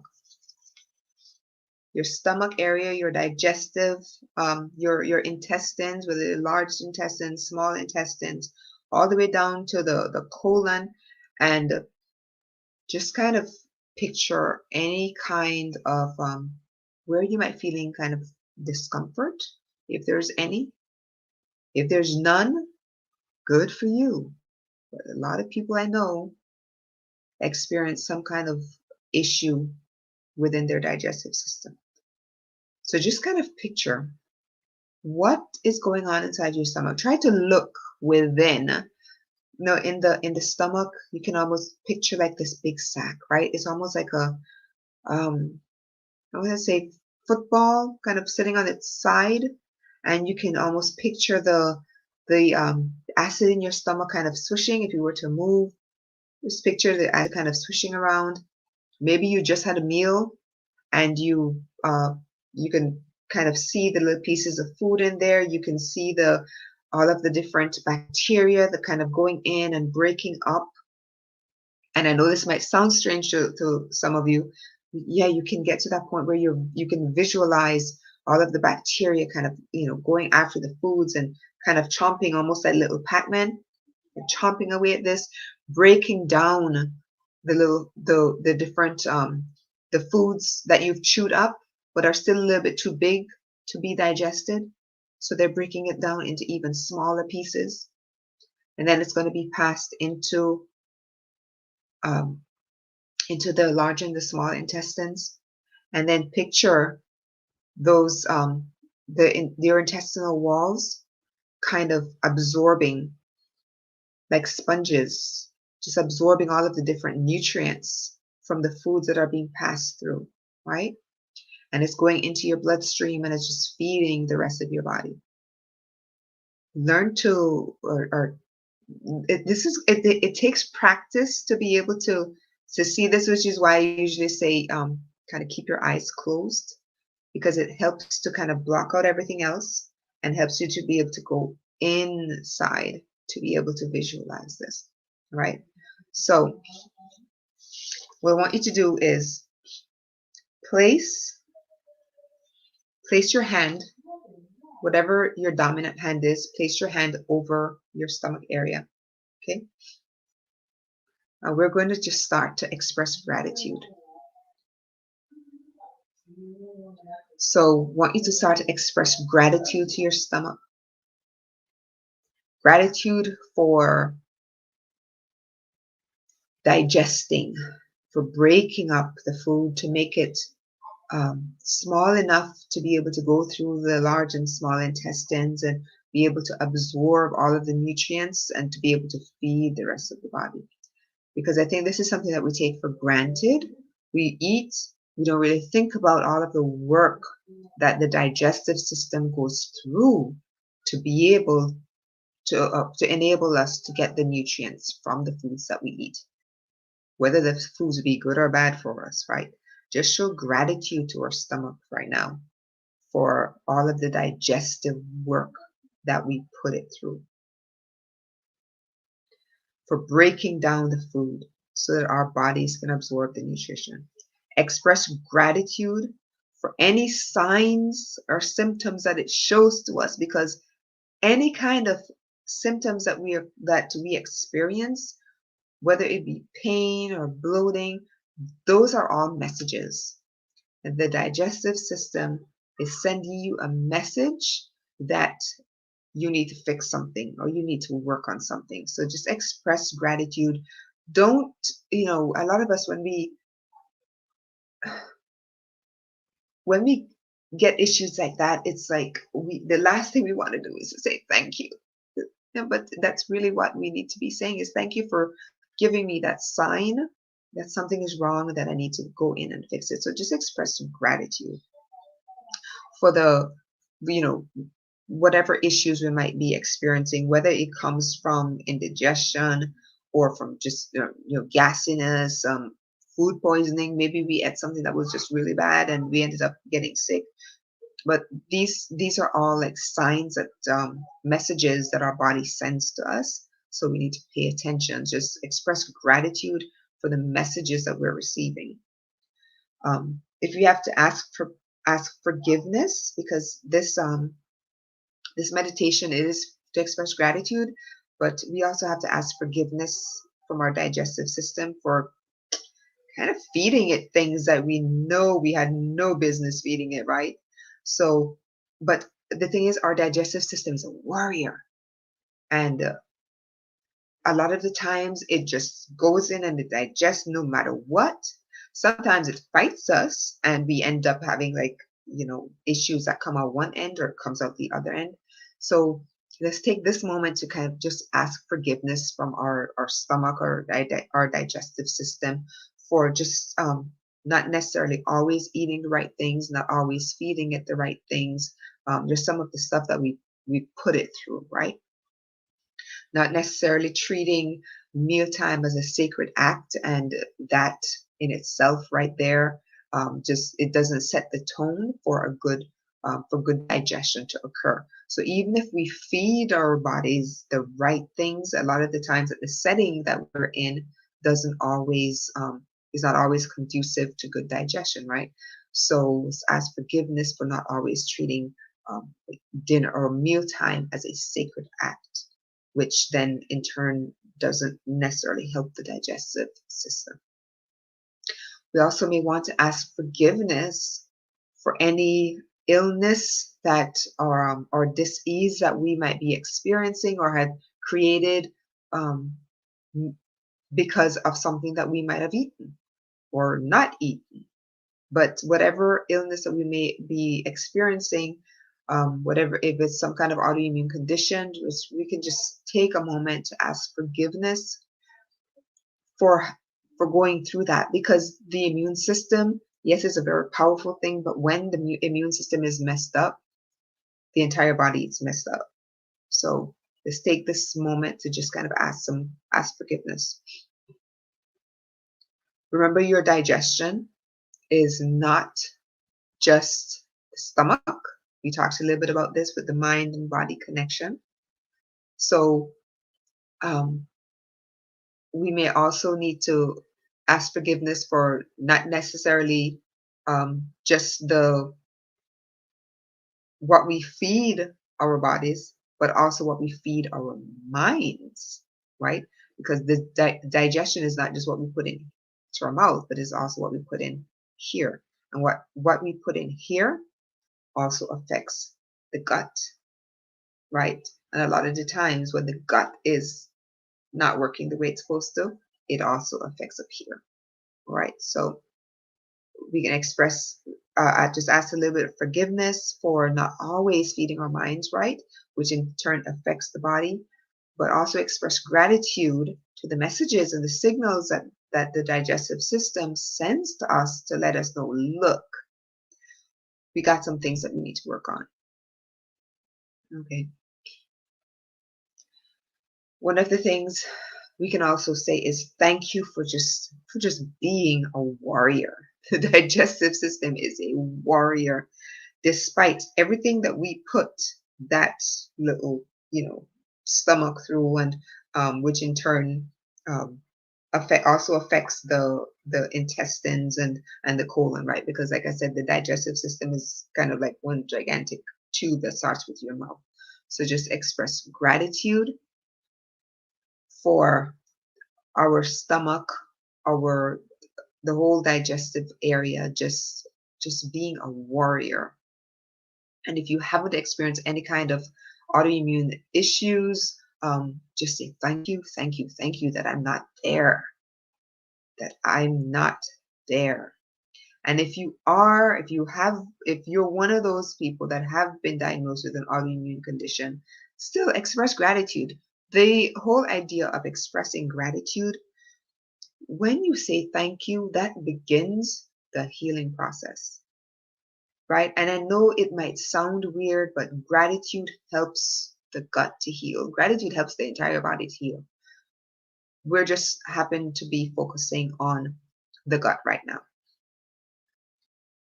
Okay, we're gonna talk a little bit about a few affirmations I want to share with you. So you can repeat these after me, or at the end of the meditation, you can write them down and you can post them somewhere on your wall, wherever you can, where you can see them often. So a few affirmations that I like you to say. Still keep your hand on your gut.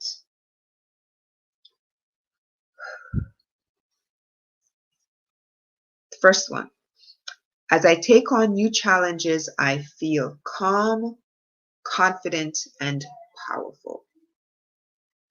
Remember, when your digestive system is not working the way that it is supposed to, if you have things from the past that you're dealing with, different traumas that you're dealing with, a lot of the time that shame can affect your digestive system, right?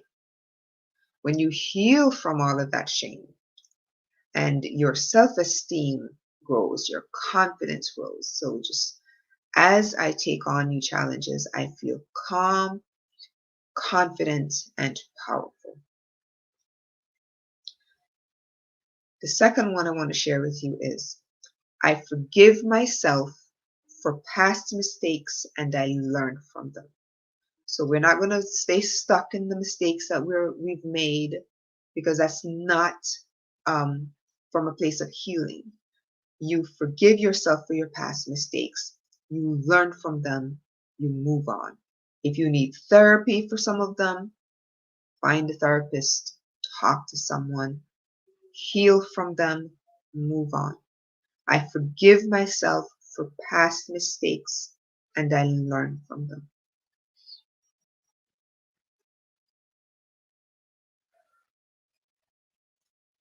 Another one is, the only thing I need to control is how I respond to situations.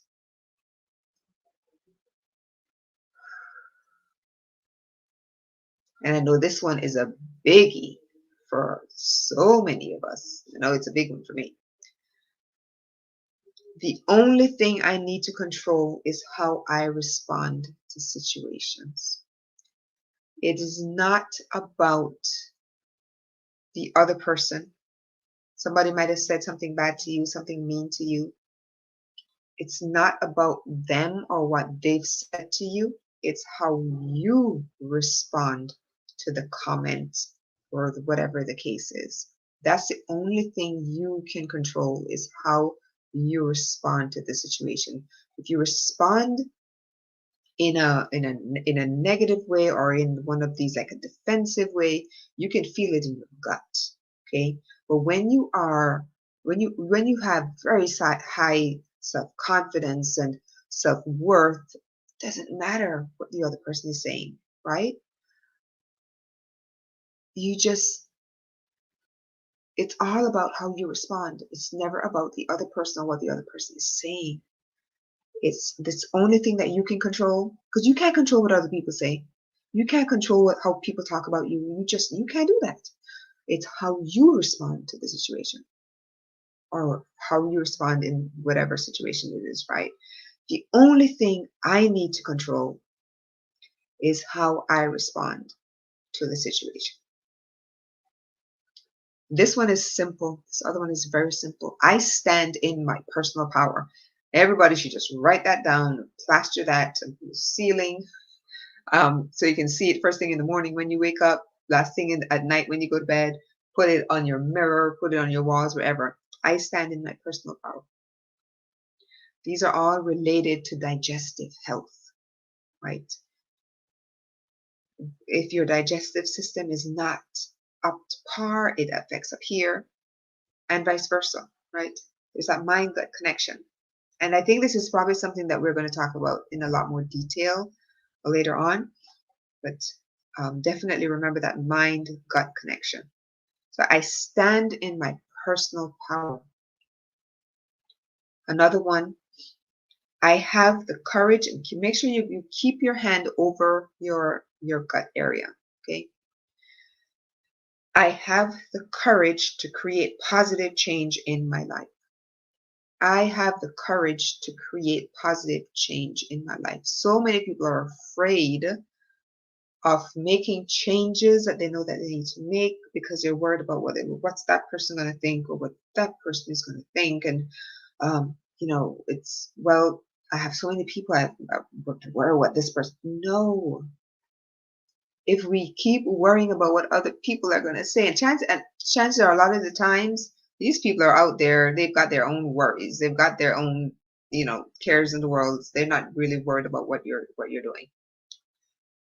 If you know that you have something that you need to work on, don't worry about what other people think. Everybody has their own thing that they need to work on, right? I have the courage to create positive change in my life. You can take all of these, you can write them up separately, you can write them on one sheet and just paste them somewhere where you can see them on a daily basis, and just repeat them. Repeat them as often as you need, right?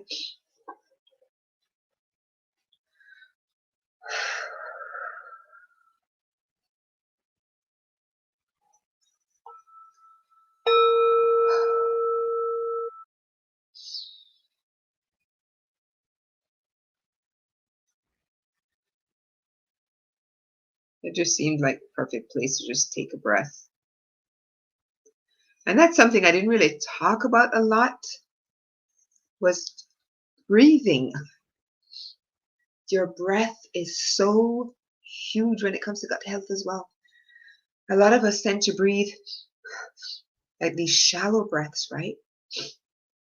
But when you take these deep breaths, your gut area should expand, right? When you're taking these deep breaths, your gut area should be expanding.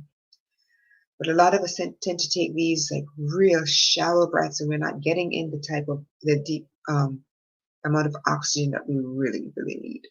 And that is, again, it's like a whole other discussion, but just our breath alone. So take a few moments right now.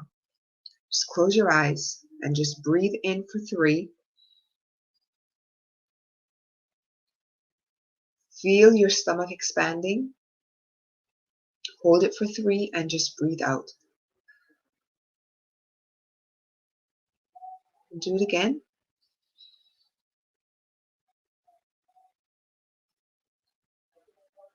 Breathe out. Whenever you feel yourself getting stressed anytime throughout the day, just take a couple of deep breaths in, hold it, and just breathe out. And however, when you feel yourself getting stressed, just take your dominant hand, whatever hand you write with, just place over your stomach area. Here's another thing you can also do is take your writing hand, place over your stomach, take your other hand and just place over your head and just do that deep breath.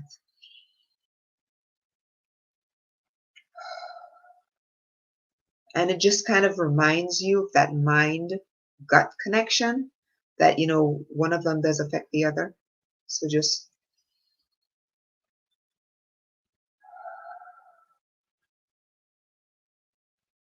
and do that as many times as you need to kind of bring yourself back to the present. And I shared something in a previous video where you can do that 5 senses meditation. Just a very quick thing where you say, okay, what do I see? Like 5 things that I see. What am I hearing?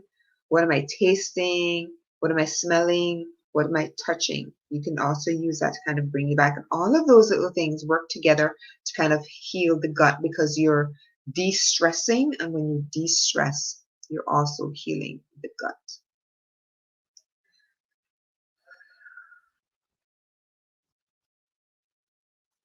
So one more time, let's just express gratitude to the digestive system, that gut. Thank you so much for being a warrior despite everything that I put you through.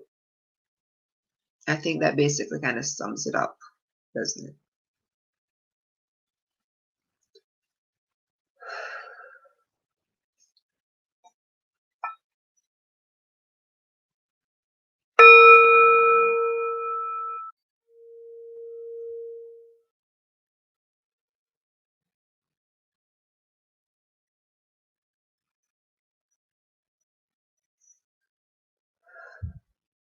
So whenever you're ready, you can go ahead and open your eyes. We're going to talk a little bit more about food. And then I'm going to release you to go and do your dosha test.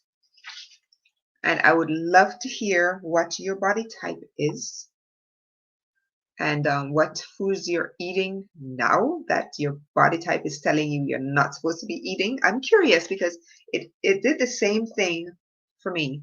Things that I had been eating for such a long time, all of a sudden my dosha test was telling me, well, you shouldn't really be eating those things.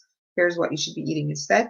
So I'm, do the dosha test and just go to Google and do Google, just Google, type in dosha, D-O-S-H-A, dosha test. A lot of them will pop up. They're pretty much all the same. They're going to be fairly lengthy because there'll be a lot of questions that you'll need to answer, but it'll be worth it. The 15-20 minutes that it takes you to do the dosha test to find out what your Ayurvedic body type is worth it just to get the list of foods that are going to be beneficial for you. However, I do have a list that I think everybody can benefit from. So I'm going to go ahead and share those with you right now. So some foods that are considered to be anti-inflammatory, good for the gut, and therefore good for the rest of the body, because when you heal your gut, you heal the rest of the body, right? When the gut is sick, the rest of the body is going to end up being sick. When the gut is healed, the rest of the body is going to be healed, right? So these are some foods that I think everybody should have in their digestive or nutrition, their diet arsenal, so to speak. Lemons. Everybody should be eating lemons. In the morning, when you get up, get yourself a glass of alkaline water, couple slices of lemon, squeeze that into the water. You can also add in a little bit of apple cider vinegar. Drink that, wait 30, 45 minutes before you have your first meal. That helps to alkalize your body. And I know it sounds kind of strange with lemon, but lemon's acidic, but lemon is a great detox agent. Then if you add the apple cider vinegar in there as well, really, really good as a detox agent. So lemons, limes as well, mushrooms. Love mushrooms. I love mushrooms. Mushrooms are really, really good for the immune system. Go ahead and grab another sip.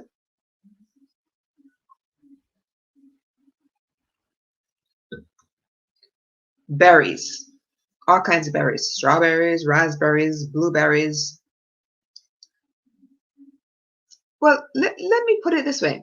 When you have a balanced diet, you should be eating from all of the colors of the rainbow in your diet.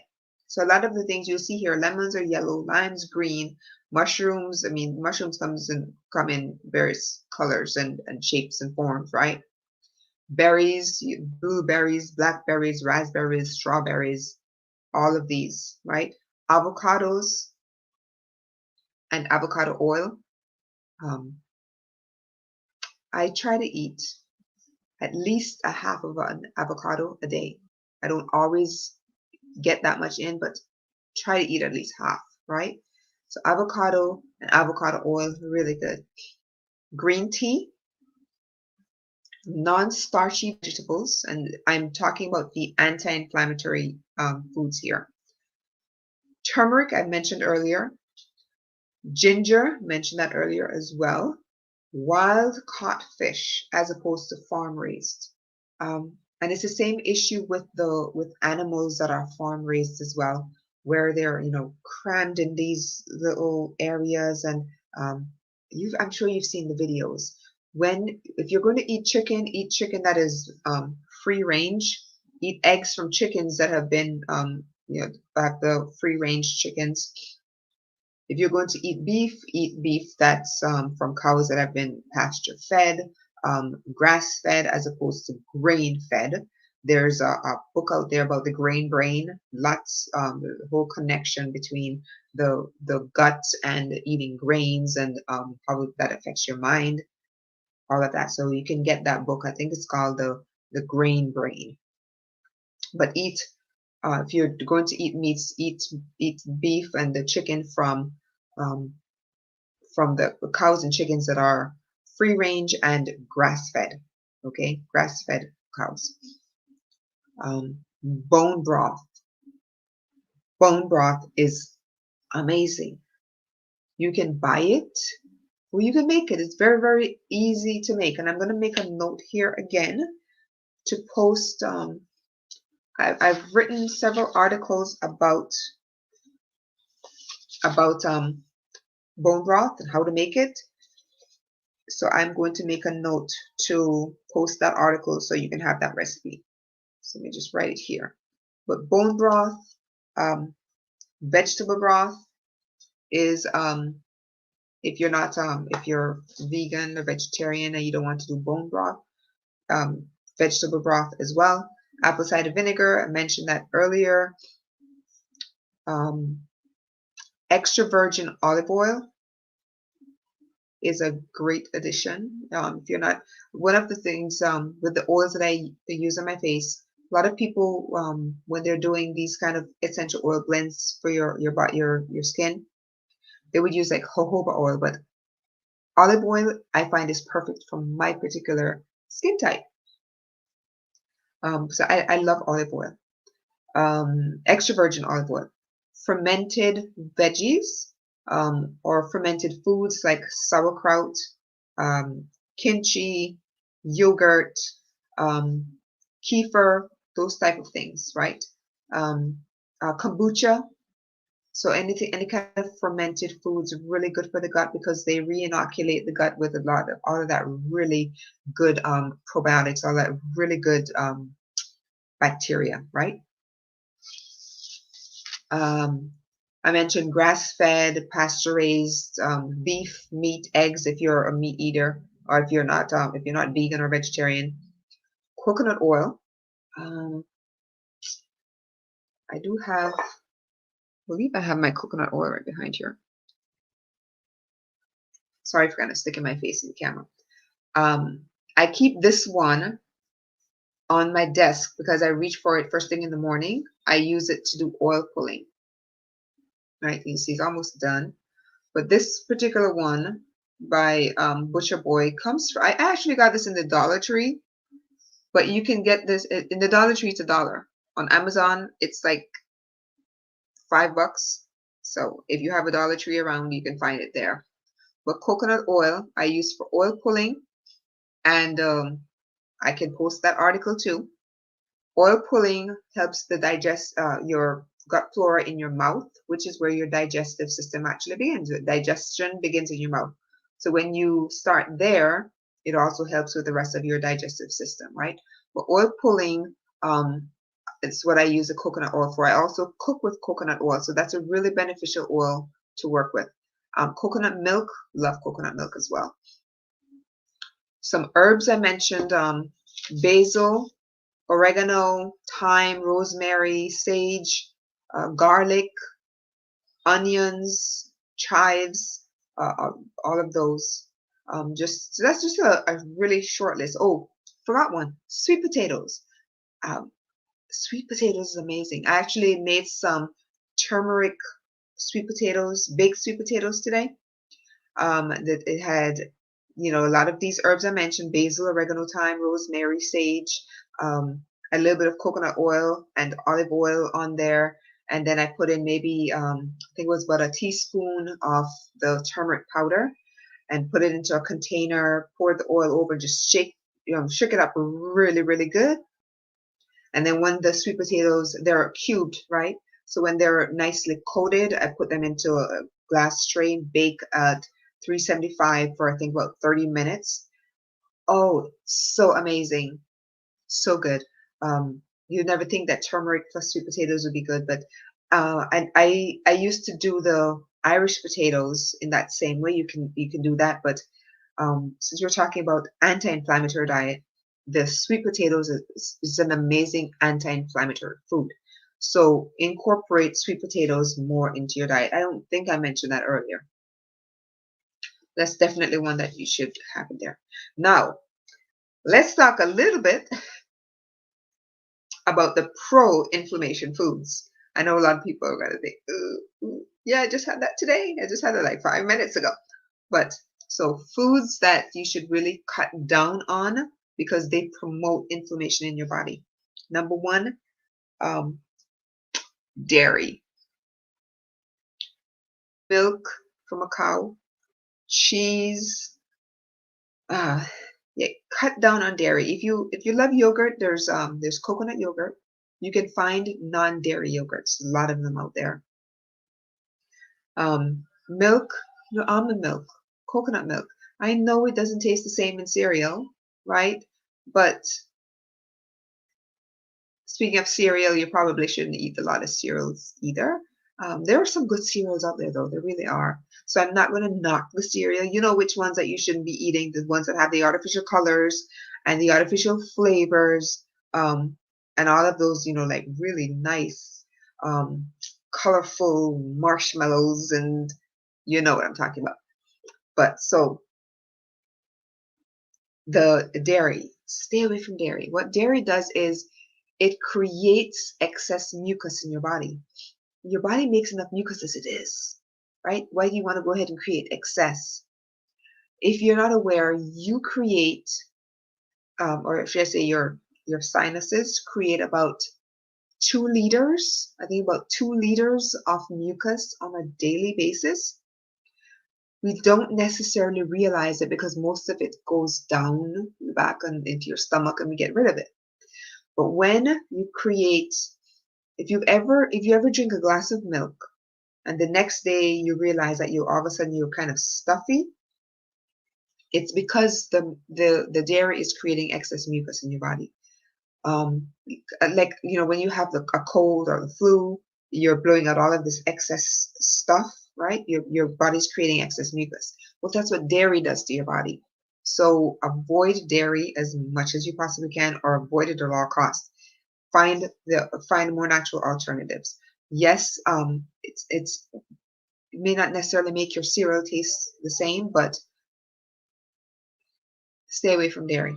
Um, all right. Next thing is breads. And I will tell you that bread, my weakness. I love bread, right? I love bread. The thing is, you can find really good bread out there. You can find gluten-free bread. And that's another topic I really didn't get much into. People with gluten sensitivity.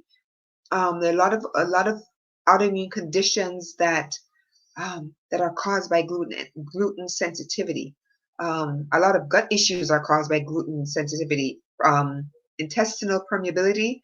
A lot of the times, the stuff that we've eaten with the breads and the grains kind of creates, tears in our digestive system, and create those little holes, and then that we end up with the leaky gut, then which creates other troubles, right? The leaky gut, the problem with leaky gut is creates these little holes in our digestive system, and things that are not supposed to pass through into our body gets passed through, and of course those are looked upon as being aliens, and your immune system attacks and causes all kinds of haywire in a nutshell, right? So avoiding things like breads, that look for bread that is gluten free. Try to eat things that are free of gluten. And I know some of that, because for me, I love oatmeal. And oatmeal, what happens when you make oatmeal? It becomes like sticky. And that gluten is the sticky stuff, right? Gluten, glue, that's literally what it is, glue. Sticks, so you want to make sure that you're trying to avoid gluten as much as possible. Eat grains, like I like to call, they're called ancient grains.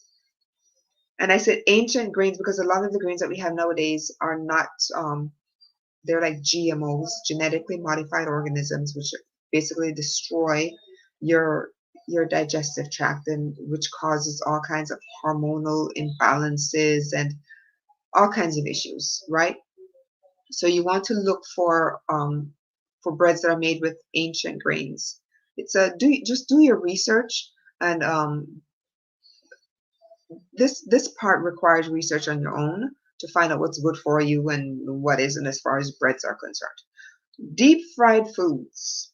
We all like the fried chicken. Those of you who eat meat, right? I'm vegan. I gave up meat many years ago. I was vegetarian at first because for me, I was not about to give up cheese, mozzarella, right? That I love mozzarella cheese. But I ended up becoming vegan because I realized that mozzarella cheese was not doing me any good. Even though I wasn't eating it a lot, but I got rid of all cheeses. And that was a struggle, just to give up the cheese. That really was hard because I love cheese, right? So but deep fried foods, pro-inflammation. If you have to eat fried chicken every once in a while, yeah, but don't make that a regular part of your diet. French fries, the deep fried French fries, bake them. I know it's not the same when you take your French fries and you throw them into the hot oil, the hot sizzling oil, and it's just not the same. But the deep fried foods they're they're bad for you on so many levels, right? So try to avoid deep fried foods as much as you possibly can. Avoid grain-fed beef. We talked about grains and the the grain brain. Yeah, so try to avoid grain-fed beef and meat and eggs, and the chicken, and go to the free range and the pasture-fed, grass-fed. All right, so those are and most commercial salad dressings. We make our salad, and it's really nice and healthy, and just looks so good. And then we reach in the refrigerator for that bottle of salad dressing, the commercial salad dressing. We pour it over, and that just basically kind of destroys the health of your salad right there. And the salad dressings are actually really, really easy to make. Or what you can do is just look for salad dressing that it's, even though it's commercially made, look at the ingredients to make sure that they're very natural ingredients. Or just make it yourself. Blend up some avocado, a little bit of lemon juice, some olive oil, a little bit of black pepper, or whatever it is you want to do. There's plenty of recipes out there on how to make homemade salad dressing. All right. The next one's a biggie. Margarine. You all know those can't believe it's not butter, and the margarines, and look, if you're going to eat butter, eat real butter. And butter can't be called butter unless it's butter, real butter. And I know that's just like a mouthful. Look for real butter. Don't look for those things that I can't believe it's not butter, or the whatever other substitute. I do the plant-based, right? So I use stuff that's butter. I love butter. I mean, that's probably the only thing that is not vegan. Yeah. But I also have plant-based butter, which I know is an oxymoron, but it's plant-based, right? But if you're going to eat butter, if you're going to use butter, then use real butter. All right. So these are the margarines, just throw those out. They're just not good. And that's like the short list of the really pro-inflammation foods, right? I could go into so much more detail as far as digestive health is concerned. I just want to make sure I did mention everything I wanted to talk about. But I know that it's 9:30. We've been at this for 2 hours already. And I could talk even more about this, right? But if you want to hear more, if you want to go into this in a little bit more detail, reach out to me. I do have a Facebook group called Lead Your Health. You can look that up, Lead Your Health, and ask to be a part of it. And we can talk about these topics in a little bit more detail. The meditation itself was not very long, but it is enough in there for you to get started. And there's a lot of information here that also help to supplement the meditation itself, right? Because I wanted to make sure I gave you enough information that you can go and do your research, start doing your dosha tests, find out what your body type is, that sort of thing.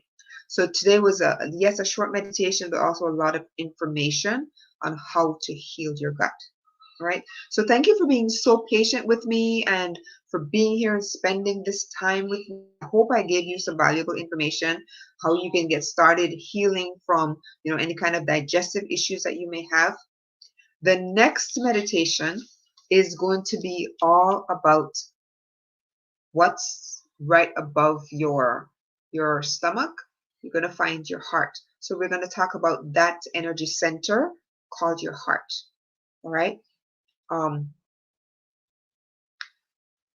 Tomorrow is Saturday.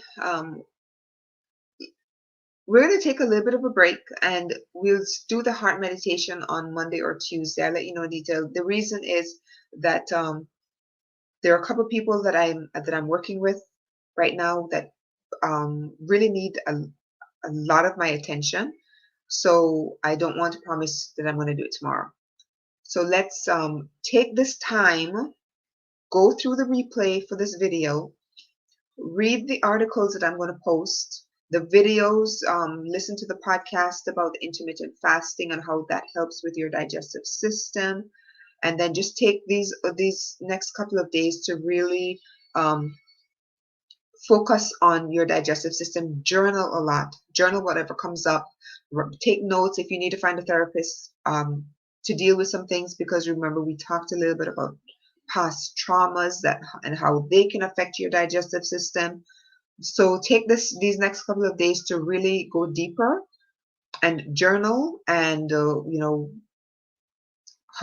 whatever you're going to need to help to process. Look up the Facebook group, Lead Your Health, and you can post questions in there that you may want like deeper responses to. If I need to go into this in a little bit more detail, we can do it there. All right. But for this time, just yeah, just take the next couple of days to just kind of go journal a little bit, go a little bit deeper into the whole digestive health. All right. And on Monday we will do the meditation for the heart, that particular energy center, where we're really focusing on the energy centers. But the digestive system is such a big one that doesn't only encompass the stomach, it encompasses, you know, the intestine, small and large, the colon, and starts in mouth, right? So that's why today took a little bit longer, because I really wanted to talk as much as I could about different ways that you could heal your body. Now, I mentioned quite a few different things. So if you wanted to kind of talk about how I worked with different herbs to heal the gut, different essential oils to heal the gut, we can also talk about those in the Facebook group, because I know I didn't go into a lot of detail about the herbs that I mentioned, or even the essential oils that I mentioned, because then we would have been here till tomorrow morning, right? All right, so thank you again so much for being here with me, and I do appreciate your time, and I do hope that this was valuable information for you. And I will see you all again on Monday. Enjoy the weekend and have some fun. Have some fun, right? Love you all. Stay safe out there, though, even when you're out there having fun, right? And I am signing off.